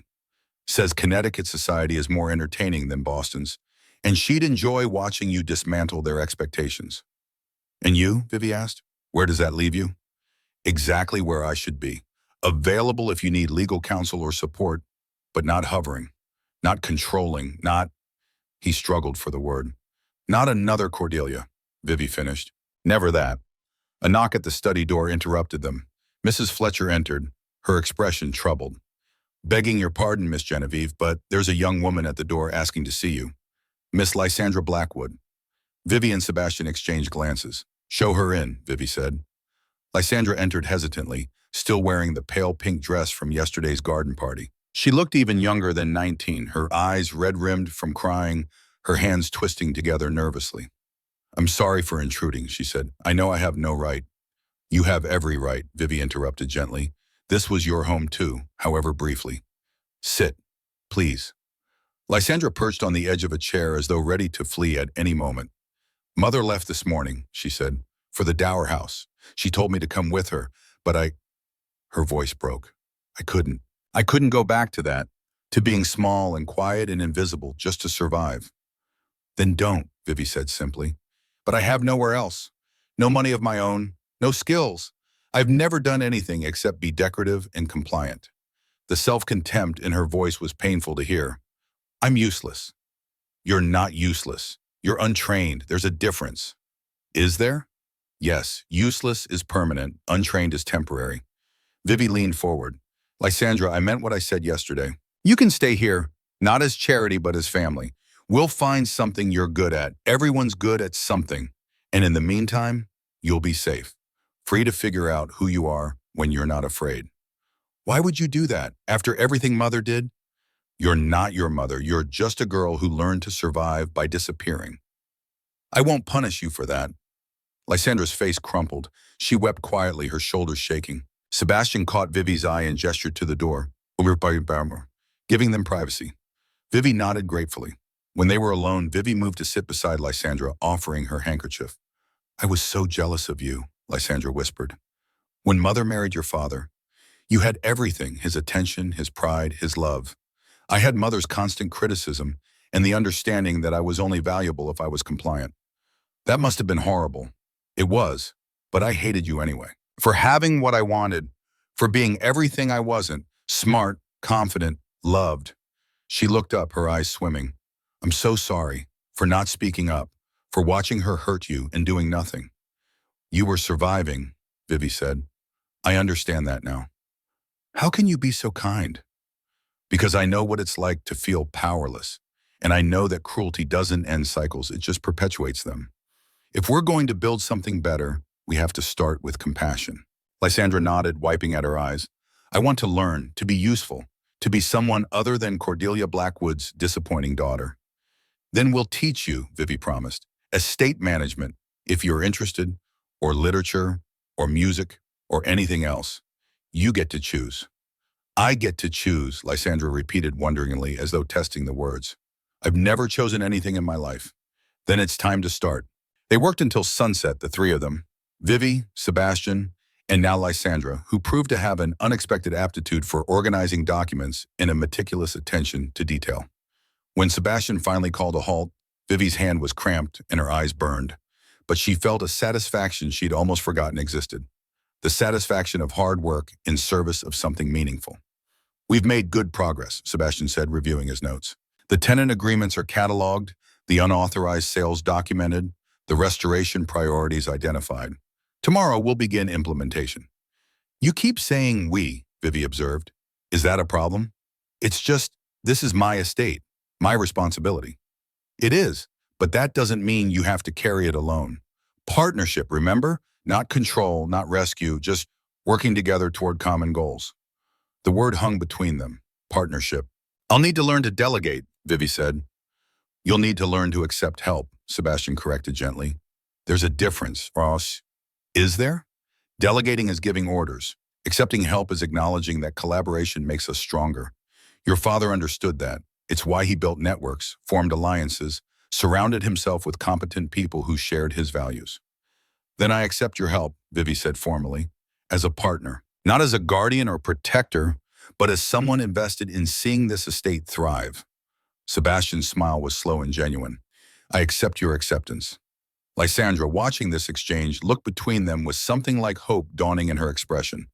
The carriage ride back to Thornfield was quiet, all three of them exhausted but satisfied. Octavia met them at the door, took one look at their faces, and immediately ordered baths and early dinner. You look like you've been waging war, she said. We have been, Vivi replied.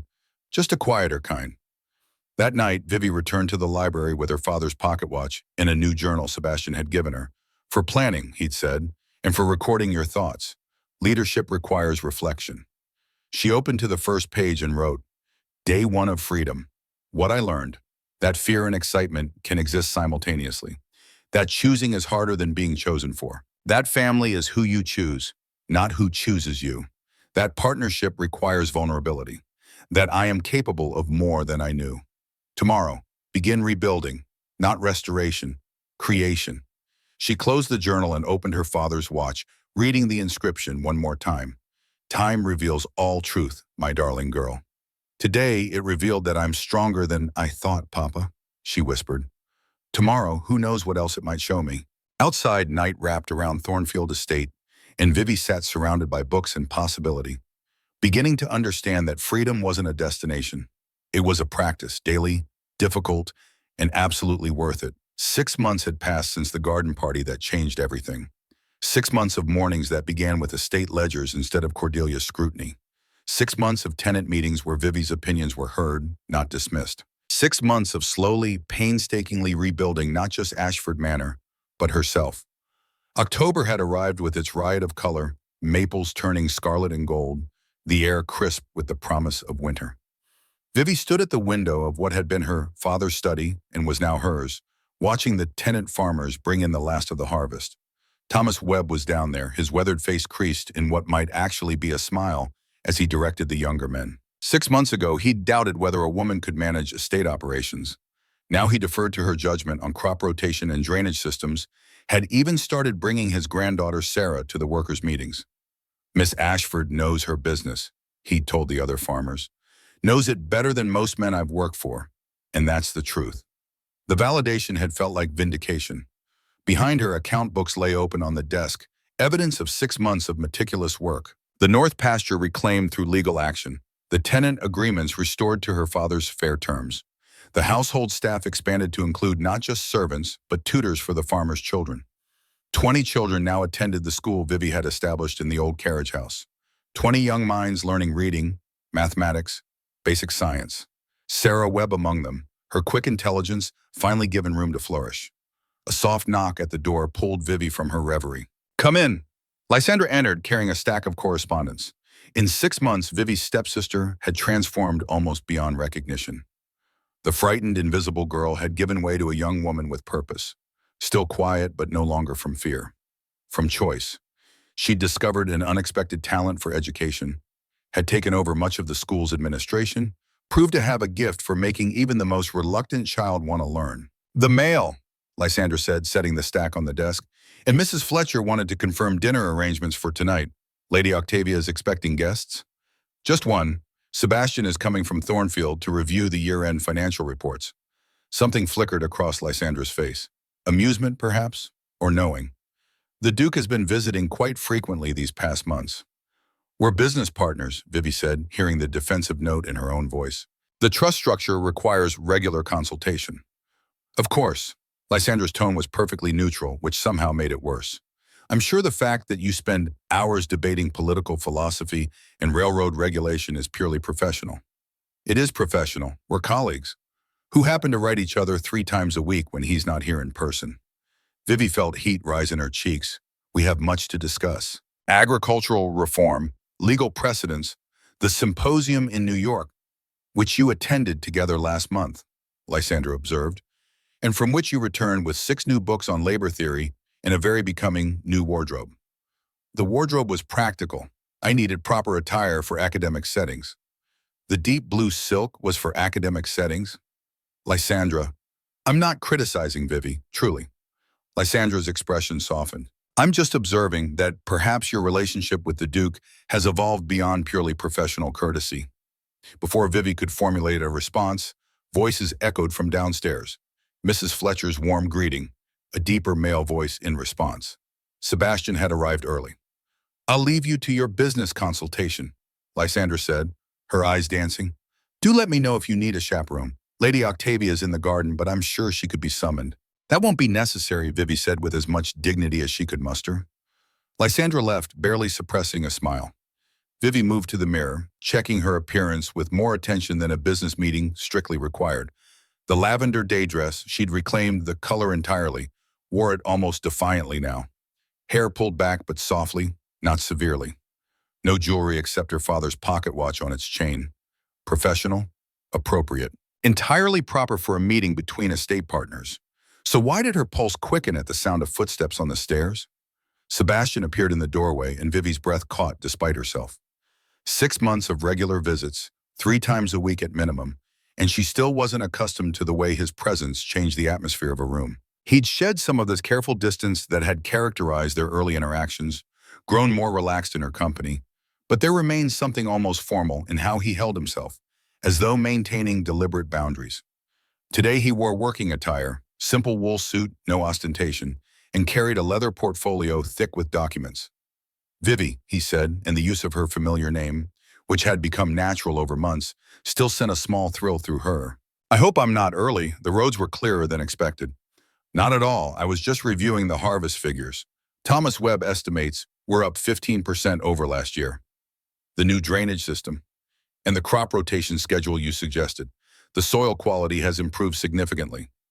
They fell into easy discussion of agricultural yields and tenant satisfaction, moving to the desk where Vivi had laid out the relevant ledgers.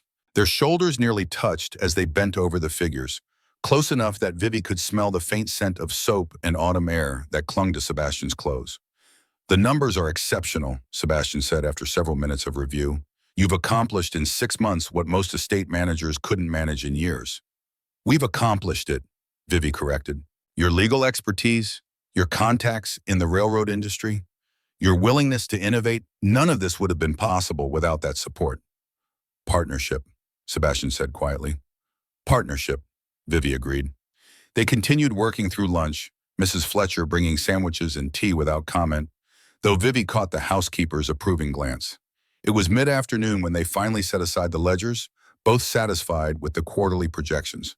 "There's another matter I wanted to discuss," Sebastian said, pulling a letter from his portfolio. "I've been invited to speak at a conference in Boston next month, Agricultural Law and Labor Reform. They've asked me to bring a co-presenter, someone with practical experience implementing the theories we've been discussing." "Who did you have in mind?" Sebastian looked at her steadily. "You." Vivi's heart jumped. "Me? But I'm not a lawyer. I'm not even—" "You're someone who's revolutionized estate management in 6 months, who's proven that tenant partnerships and profit sharing can work in practice, not just theory, Who's established an educational program that's already being studied by other landowners as a potential model? He leaned forward. Your voice matters, Vivi. These conversations need practical perspective, not just academic theorizing. Society will talk. Young, unmarried woman traveling to Boston with her guardian. Let them talk. What we're building here, at Ashford Manor, at Thornfield, in the models we're creating, it's bigger than gossip. It's actual change. The passion in his voice was magnetic. Vivi found herself leaning closer, drawn by the intensity of his conviction. When is the conference? Third week of November, 3 days. Octavia would accompany us as chaperone, naturally. Everything proper and above reproach. Naturally, Vivi echoed, though propriety felt like the least important consideration at the moment. What mattered was the opportunity. To speak, to be heard, to contribute to conversations that could shape policy and practice. To work alongside Sebastian as true equals, not guardian and ward, but colleagues united by shared purpose. I'll need to prepare remarks, she said. Case studies from Ashford Manor. Data on educational outcomes, tenant satisfaction, agricultural yields. We have 6 weeks, Sebastian said, and his smile transformed his usually serious face. That's more than enough time. They spent the next hour outlining presentation structure, debating key points, their conversation flowing with the ease of minds that had learned to work in tandem. It was only when the afternoon light began to fade that Sebastian glanced at his watch and swore softly. I need to return to Thornfield. I promised Octavia I'd review contracts before dinner. He gathered his papers, moving toward the door, then paused. Vivi, there's something else I should mention. About the conference, about perception. Vivi waited. We've maintained careful boundaries these past 6 months. Professional courtesy, proper distance. But Boston is 3 days of close quarters, public appearances together, intense collaboration. Society will draw conclusions. That we're courting, Vivi said flatly. Yes. And are we? The question hung in the air between them. 6 months of careful restraint suddenly crystallized into a single moment of truth. Sebastian's gray eyes held hers with an intensity that made her pulse race. I don't know, he said finally. I've spent 6 months trying to be what you needed. Supporter, not controller. Partner, not possessor. Trying very hard not to let proximity and admiration and genuine respect become something more complicated. We go because you needed time. Space to discover who you are outside anyone's control, including mine. Because I promised your father I'd protect your autonomy, and falling for you would compromise that promise. Because, he stopped, seemed to struggle with something. Because, Vivi prompted, because I wanted to be certain that what I felt was real, not just the result of working closely with someone brilliant and capable, that you'd have the freedom to choose, me or anyone or no one, without the weight of obligation or gratitude distorting that choice. Vivi's breath had gone shallow. And have you become certain? Sebastian took a step closer, then another, until they stood perhaps a foot apart, close enough that Vivi could see the silver threading through his dark hair, the fine lines at the corners of his eyes. I think about you constantly, he said quietly. When I'm at Thornfield reviewing contracts, I wonder what you'd think of this clause, that provision. When I read about agricultural innovation, I immediately plan how to share it with you. When something good happens, you're the first person I want to tell. When something difficult occurs, you're the person I want beside me, facing it together. His hand came up, hesitated, then gently cupped her cheek. I've fallen in love with you, Vivi. Slowly, carefully, trying the entire time not to. But somewhere between the legal briefs and the harvest reports and the late-night debates about political theory, it stopped being professional admiration and became something much more complicated. Vivi's heart was hammering so hard she was certain he could hear it. I don't know if what I feel is love, she admitted. I don't have enough experience to be certain, but I know that these 6 months have been the happiest of my life, that I look forward to your visits with an intensity that can't be purely intellectual, that reading your letters makes me smile even when you're just discussing drainage systems. She covered his hand with hers, holding it against her cheek. I know that the thought of you courting someone else, of some other woman being the one you share innovations and ideas with, makes me irrationally jealous. And I know that when I imagine my future, the estate thriving, the school expanding, everything I'm building, you're there. Not as guardian or even partner, but as more. More, Sebastian echoed, and the word held infinite possibility. They stood frozen in that moment, the study golden with late afternoon light. 6 months of careful restraint finally giving way to honest acknowledgement. Then Sebastian stepped back, dropping his hand, and Vivi felt the loss of contact like a physical ache. "We should be certain," he said, his voice rough. "Both of us. This is too important to rush.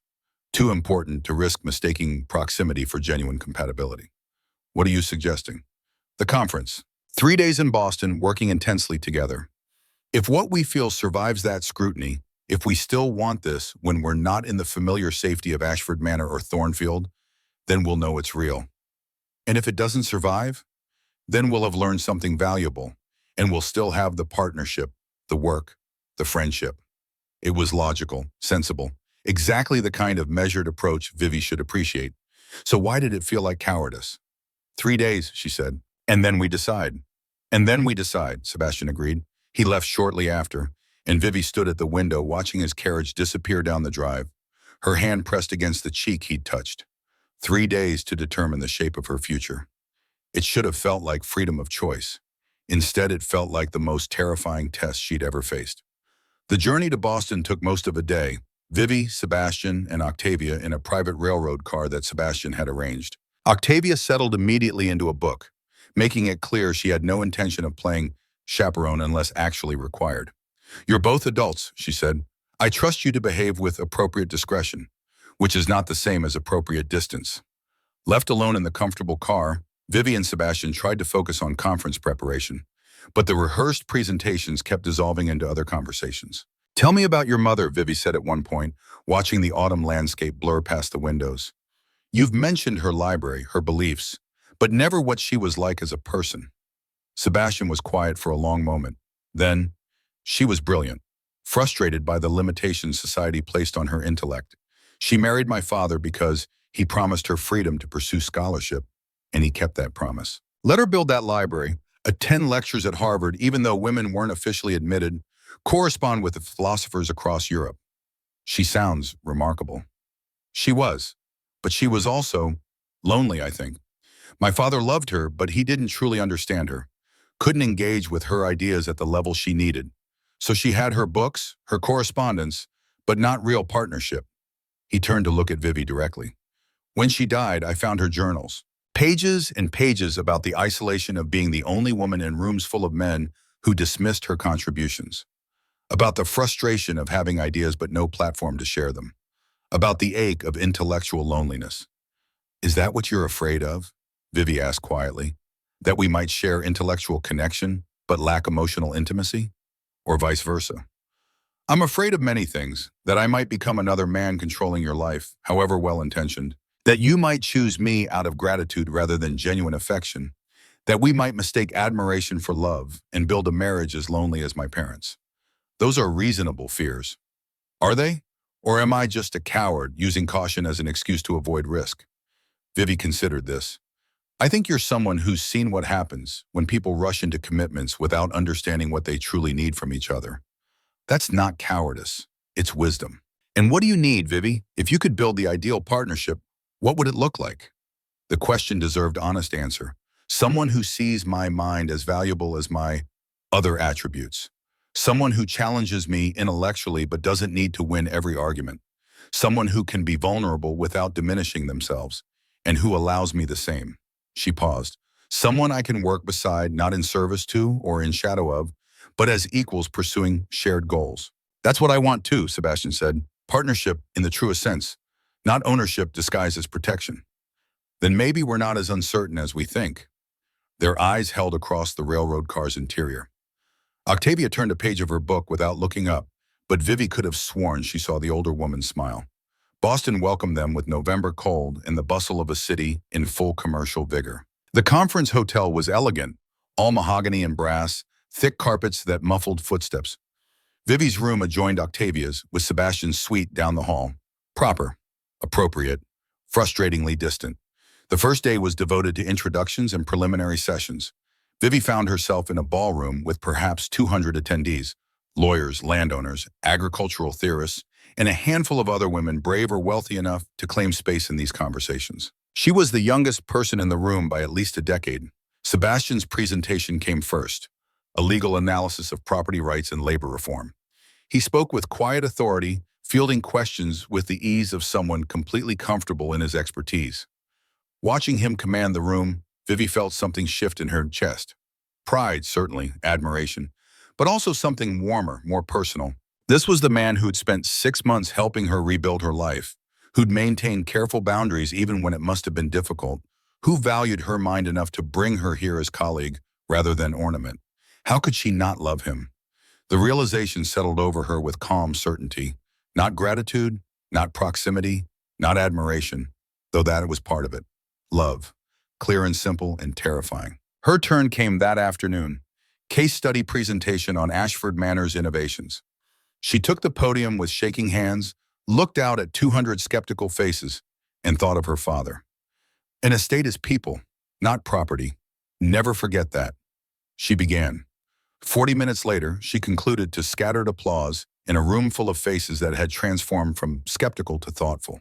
The questions came fast, challenges disguised as curiosity, genuine interest mixed with territorial pushback.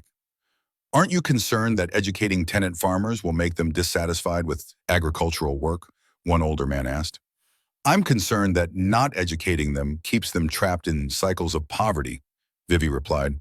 An educated workforce is more productive, more innovative, and more invested in the land's success. That benefits everyone. But the cost is offset within 3 years by increased yields and reduced turnover. I have the figures if you'd like to review them. The man subsided, looking impressed despite himself. Another question from a woman in severe black. How do you maintain authority as a young, unmarried woman managing an estate? Don't the workers question your competence? Some did initially. Then I proved my competence through results. The workers care about fair treatment and effective management. They don't particularly care about my marital status. Still, wouldn't marriage provide additional stability? A husband with experience would be welcome if he were a true partner, Vivi interrupted gently. But I'm not interested in trading my autonomy for society's approval. The estate thrives under my management. That's the only stability that matters. She caught Sebastian's eye across the room. He was smiling, proud, and perhaps a bit awed. When the session concluded, she was immediately surrounded by people wanting to discuss implementation, ask follow-up questions, or simply express appreciation for perspectives rarely heard in these settings. It took an hour to extricate herself. Sebastian found her afterward in a quiet corridor away from the crowd. You were magnificent, he said. Absolutely magnificent. I was terrified. It didn't show. You commanded that room like you were born to it.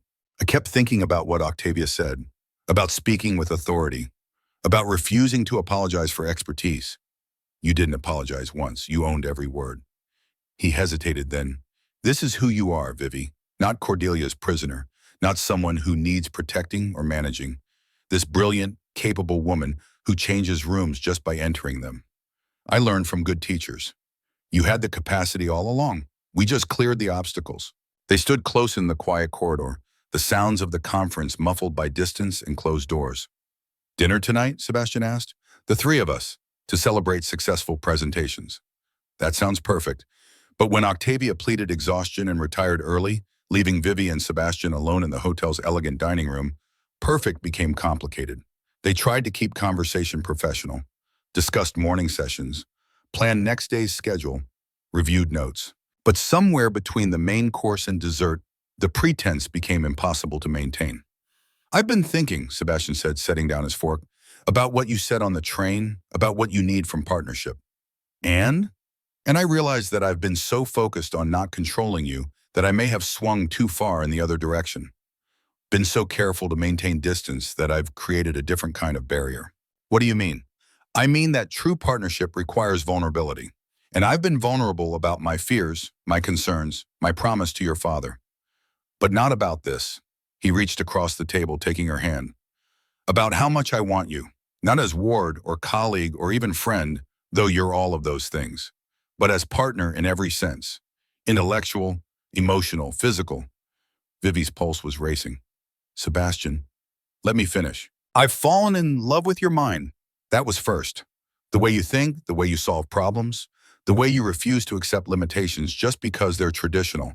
But I've also fallen in love with your courage, your compassion, the way you look in lavender silk. The way you laugh when you win an argument. The way you worry your bottom lip when you're concentrating on ledgers. He stood, still holding her hand, and moved around the table to kneel beside her chair. I don't want to wait anymore. Don't want to test or measure or be certain before I act. I'm certain now. I love you. I want to marry you, not to end guardianship or satisfy society or fulfill a promise to your father. I want to marry you because the thought of building a life with anyone else feels impossible. Vivi's eyes were burning. You're supposed to wait until after Boston, until we've tested whether this survives scrutiny. I know, but watching you today, seeing you command that room, being so proud I could barely breathe, I realized I don't need more tests. I just need you to tell me if you feel the same. I do, Vivi whispered. I love you. I think I've loved you since that day in your study when you gave me the choice to shatter. When you made space for my anger and fear and didn't try to fix it, just held space for it. Sebastian's smile was radiant. Then marry me. Be my partner in truth. Build this life we've been planning together. Yes. The word was simple. The kiss that followed was not. 6 months of restraint, of careful boundaries and measured distance, dissolved in that moment. Sebastian's hands came up to frame her face, gentle but sure. Vivi's fingers tangled in his hair, pulling him closer. The kiss was hungry and tender, and spoke of months of wanting, of intellectual connection, finding physical expression, of two people finally allowing themselves to want without restraint. When they finally pulled apart, both breathless, Sebastian rested his forehead against hers. We should tell Octavia, he said. She'll say she knew all along. She probably did. My aunt is irritatingly perceptive. They returned to their rooms, separately, properly, but Vivi could barely sleep. Her mind spun with plans, possibilities, the sheer enormity of having chosen and been chosen in return. Tomorrow, they'd make it official, return to Connecticut, and begin planning a wedding. But tonight, alone in her hotel room, Vivi allowed herself to simply feel joy, pure and uncomplicated. She'd reclaimed her life, her estate, her autonomy, and now she was choosing to share it, not from necessity or obligation, but from genuine desire to build something larger than herself. Partnership, in every sense of the word. Her father's pocket watch lay on the nightstand, ticking steadily. Time reveals all truth, my darling girl. Tonight it revealed that I'm brave enough to love without losing myself, Vivi whispered. Thank you for teaching me that was possible. The chapel at Ashford Manor was small, intimate, filled with early spring flowers and afternoon light that turned everything golden. Vivi stood before the mirror in what had been her mother's dressing room, hardly recognizing the woman reflected back. The wedding dress was cream silk, elegant without ostentation, and around her neck hung her father's pocket watch on its gold chain. Something old, something borrowed, something that connected her to the man whose faith in her had made all of this possible. You look beautiful, Lysandra said, adjusting the small wreath of flowers in Vivi's hair, like someone walking toward her future, not away from her past. I feel like both. In the 5 months since Boston, much had changed. The engagement had caused the expected scandal. Whispers about impropriety, speculation about whether this had been Sebastian's intention all along. But the whispers had faded when Vivi and Sebastian published a joint article in the Harvard Law Review about innovative estate management and labor reform. Hard to dismiss someone as merely a besotted bride when she was contributing to academic discourse. The wedding was by choice small, close friends, key estate workers, people who'd supported them rather than judged. Thomas Webb was in attendance, his weathered face uncomfortable in formal attire, but proud nonetheless. Never thought I'd see the day, he'd told Vivi that morning.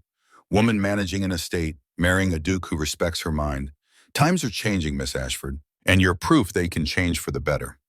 A soft knock at the door announced Lady Octavia. The guests are seated, she said. Sebastian is pacing like a caged wolf, which is rather endearing, and the minister looks appropriately solemn. She moved to Vivi, taking both her hands. Are you ready? I think so. I'm terrified and excited and certain and uncertain all at once. That's as it should be. Marriage is a leap of faith, even when you're leaping towards someone you love. Octavia's expression turned serious. But remember what I told you that first day. Don't trade one cage for another. Sebastian is a good man, but he's still a man raised in systems of power. If he ever forgets that partnership means equals, remind him, loudly if necessary. I will. Good. Now let's get you married before that nephew of mine wears a hole in the chapel floor. The ceremony was simple. Vows they'd written themselves, promising partnership rather than obedience, mutual support rather than hierarchy. When Sebastian lifted her veil, his eyes were bright with emotion. "I choose you," he whispered. "Every day, I'll keep choosing you." "And I choose you," Vivi replied, "as my partner, my equal, my love." The kiss was chaste for public consumption, but held the promise of private passion to come. The reception was held in Ashford Manor's gardens, spring flowers in full bloom. Vivi moved through the crowd in a daze of happiness, accepting congratulations, introducing Sebastian to tenant farmers who'd become more than employees. They'd become community. She found Thomas Webb near the refreshment table, looking uncomfortable but determined. "Wanted to give you this," he said gruffly, pressing a small wrapped package into her hands. "From all the workers, something to remember that we're with you, that what you've built here matters." Vivi unwrapped it carefully. Inside was a leather-bound journal, and on the first page, signatures, every tenant farmer, every household servant, every worker on Ashford Manor's lands. Beneath the signatures, a message in Thomas's careful handwriting. "To Miss Genevieve Ashford Whitmore, thank you for teaching us that good leadership serves people, not property. That innovation honors tradition rather than destroying it. That a woman's mind is every bit as capable as a man's, and sometimes more so. We are proud to work with you." Vivi's eyes filled with tears. "Thank you," she managed. "All of you. This means more than you know." "You've earned it," Thomas said simply. "Now go enjoy your wedding. The estate will be here when you return from wherever fancy folks go for honeymoons." They decided on a week at a small cottage on the coast. Private, quiet, away from society's scrutiny. But first, the wedding night at Thornfield Estate, where Sebastian had prepared his mother's old suite for Vivi. When they finally retired, leaving the celebration to continue without them, Vivi found herself nervous in a way she hadn't anticipated. 5 months of careful courtship, of stolen kisses and passionate debates. But this was different. This was commitment made physical. Vulnerability shared. Sebastian seemed to sense her uncertainty. He took her hand, led her to the window seat overlooking Thornfield's gardens. "We don't have to rush," he said quietly. "We have the rest of our life." "I'm not afraid," Vivi said, "just aware of how much has changed, how much more is about to change." "Tell me what you're thinking." "That a year ago I was Cordelia's prisoner. That 18 months ago my father was alive and I thought I understood what my future would look like. And now I'm here, married to you, about to begin a life I couldn't have imagined." "Regrets?" "None, just awe at how quickly everything transformed." Sebastian pulled her close and Vivi rested her head against his shoulder. "Your father would be proud," he said, "of everything you've accomplished, of the woman you've become." "I hope so. I think about him constantly. Wonder if I'm making the choices he would have wanted for me." "You're making choices he taught you to make. Thinking critically, valuing people over property, building something meaningful."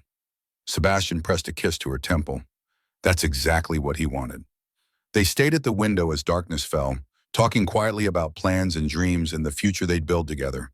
When they finally moved to the bed, it was with tenderness and care, vulnerability and passion intertwined.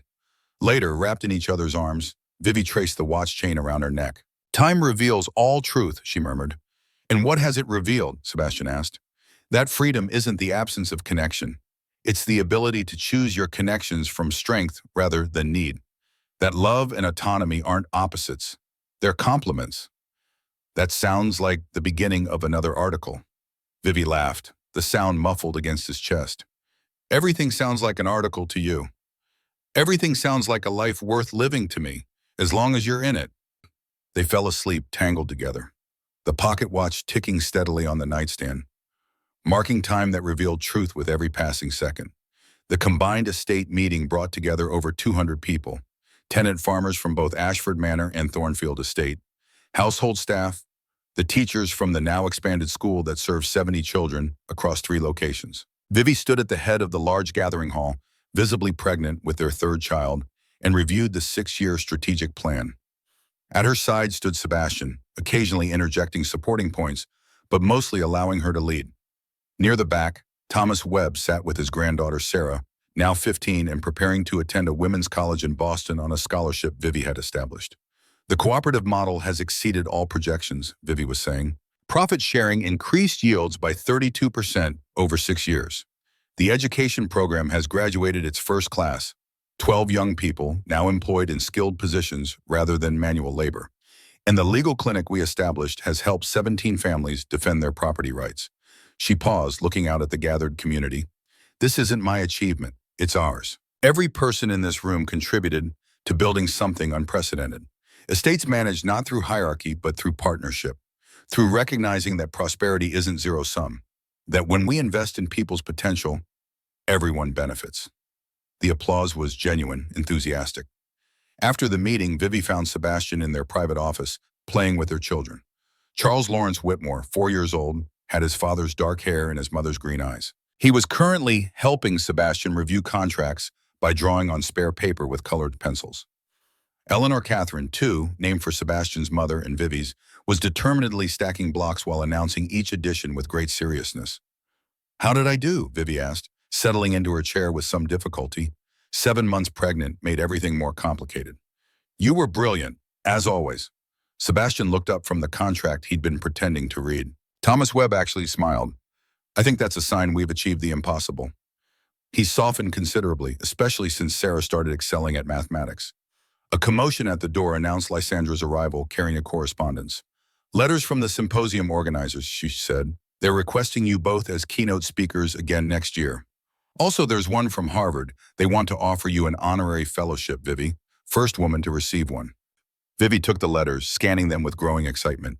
In 6 years, she and Sebastian had become recognized voices in agricultural and labor reform.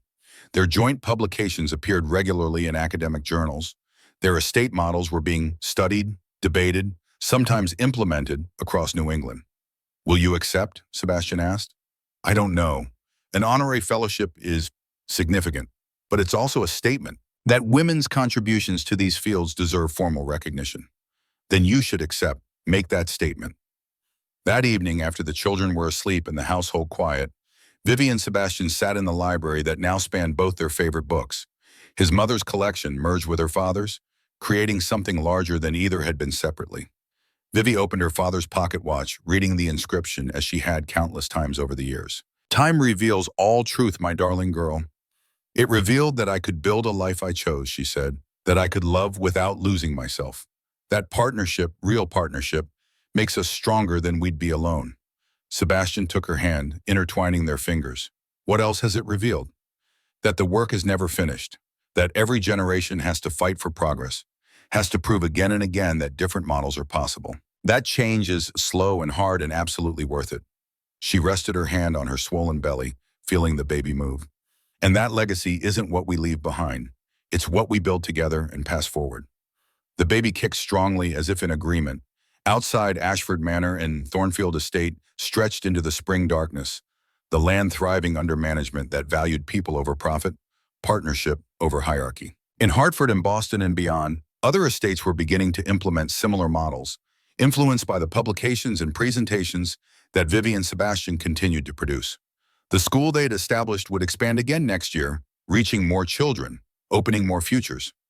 The legal clinic was helping families across Connecticut defend their rights, understand contracts, navigate a system designed to keep them powerless. Small changes, incremental progress, but progress nonetheless. The photograph was taken in spring 1905, but it hung in the hallway of Ashford Manor in 1915 as a reminder. Vivi at 33, Sebastian at 41, standing in the gardens at Ashford Manor with their 3 children. Charles, 10 years old, already showing his mother's intellectual intensity and his father's quiet authority. Eleanor Catherine, 7, named for her grandmother's, clutching a book twice her size with the determination of someone who would one day become a professor of law. And Margaret, 4, asleep in her father's arms, who would grow up to be an engineer. Behind them in the photograph, visible through the garden gate, students walked to the expanded school. Tenant farmers worked fields under the cooperative model that had become standard practice. The photographer had asked them to look formal, stern. Instead, they were laughing at some joke Charles had made. Eleanor was trying to show her book to the camera, and baby Margaret had chosen that precise moment to wake up and grab Sebastian's nose. The photograph captured them as they were. Not idealized, not performing for society, but genuinely together. A family built on choice and partnership and love. Now, in 1915, that photograph had become something more than a family portrait. It hung in Harvard Law School's halls as a reminder that progress was possible. It appeared in textbooks about agricultural reform and women's rights. It inspired other young women to believe that they too could build lives on their own terms.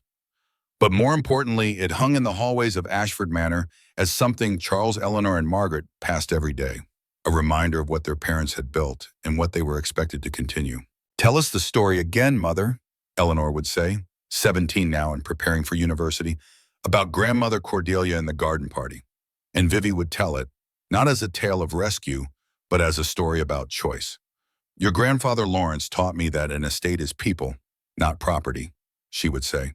"And your father showed me that partnership means equals working towards shared purpose. Everything we've built, the schools, the legal clinics, the cooperative farming models, comes from understanding those truths." "And the pocket watch?" Charles would ask. 20 now, and already managing portions of the estate with the same careful attention his mother had shown. Vivi would pull it out, the silver surface worn smooth by years of handling. "Time reveals all truth, my darling boy. Your grandfather gave this to me as a reminder that truth is patient, that it waits for us to be ready to see it, to understand it, to act on it." "What truth did it reveal to you?" Margaret, 14 and fascinated by machinery, would press. "That strength means choosing yourself first, then choosing to share that strength. That partnership means equals working towards shared purpose. That legacy means passing forward not just property, but principles." She would look at her children, Charles preparing to expand the estate schools to include technical training, Eleanor planning to become the first woman law professor at Harvard, Margaret designing irrigation systems that would revolutionize farming in the region. And that love, the kind that respects autonomy and celebrates capability, makes everything else possible. Years later, when historians would write about the agricultural and labor reforms of the early 20th century, they'd note a turning point in the 1890s, when a young woman named Genevieve Ashford refused to be sold, reclaimed her inheritance, and began building a new model. When she married a duke who understood that power was meant to be shared, not hoarded. When together they proved that estates could thrive under partnership rather than domination, that education elevated everyone, that women's minds were every bit as capable as men's. The Ashford-Whitmore model, as it came to be known, influenced land management practices across New England and eventually the nation. The schools they established became templates for rural education reform. The legal clinics they founded evolved into the first pro bono legal aid societies. Charles Lawrence Whitmore became a senator, championing labor rights and educational access. Eleanor Catherine Whitmore became the first tenured woman professor at Harvard Law School, teaching property law and women's rights. Margaret Ann Whitmore pioneered agricultural engineering, her irrigation and drainage systems still in use decades later. But on a quiet evening in 1948, an elderly woman sat in the library at Ashford Manor, surrounded by the combined collections of 3 generations of thinkers and dreamers. Vivi was 76 now. Sebastian had died 2 years prior, at 77, peacefully in his sleep after 43 years of marriage that had somehow managed to remain both passionate and tender until the very end. She held his pocket watch. She'd carried both now, her father's and her husband's, twin talismans of the men who'd shaped her life. Her great-grandchildren were arriving tomorrow. Charles's grandchildren, Eleanor's, Margaret's. 23 in total, scattered across the country, pursuing dreams their great-grandmother had made possible by refusing to accept the limitations society had tried to impose. She opened Lawrence's watch one final time, reading the inscription that had guided her for over half a century. "Time reveals all truth, my darling girl." "It did, Papa," she whispered to the quiet library. "It revealed that I was braver than I knew, stronger than I believed, capable of building something that would last far beyond my own life." She thought of Cordelia, who had died alone in the Dower House 15 years ago, bitter and isolated to the end. Of Henry Whitmore, who had indeed been forced into clerk work on the very railroad lines that Vivi and Sebastian had helped reform. Poetic justice, Sebastian had noted with quiet satisfaction. She thought of Lysandra, who had married a school teacher and spent 40 years educating children, finding in that work the purpose and dignity her mother had tried to deny her. She thought of Thomas Webb, who had lived to see his great-granddaughter Sarah become a mathematics professor, training the next generation of women scientists. And she thought of Sebastian, her partner in every sense of the word, who had kept his promise to choose her every day for 43 years. Time reveals all truth. The final truth it had revealed was this: Freedom is not a destination. It's a practice. Daily, difficult, and absolutely worth it. Partnership is not sacrifice. It's multiplication, two people becoming more together than they ever could have been apart. Legacy is not inheritance. It's continuation. Passing forward not just property, but principles worth fighting for.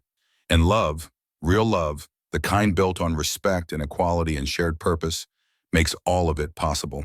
Outside, night fell over Ashford Manor, and Vivi sat surrounded by books and memories, grateful for every choice she'd made, every battle she'd fought, every truth she'd had the courage to see. Tomorrow, her great-grandchildren would arrive, and she would tell them the story. Not of a damsel rescued, but of a woman who saved herself. Not of a romance that solved all problems, but of a partnership that made solving problems possible. Not of a happy ending, but of a beginning that led to generations of people choosing courage over comfort, principle over convention, partnership over domination. The pocket watches ticked steadily in her hands, marking time that revealed truth with patient insistence. And the greatest truth of all was simply this: she had lived, truly, fully, authentically lived, on her own terms, as her own person, in partnership with people who valued her mind and her strength and her autonomy, building something that would outlast her by generations. That was enough. That was everything.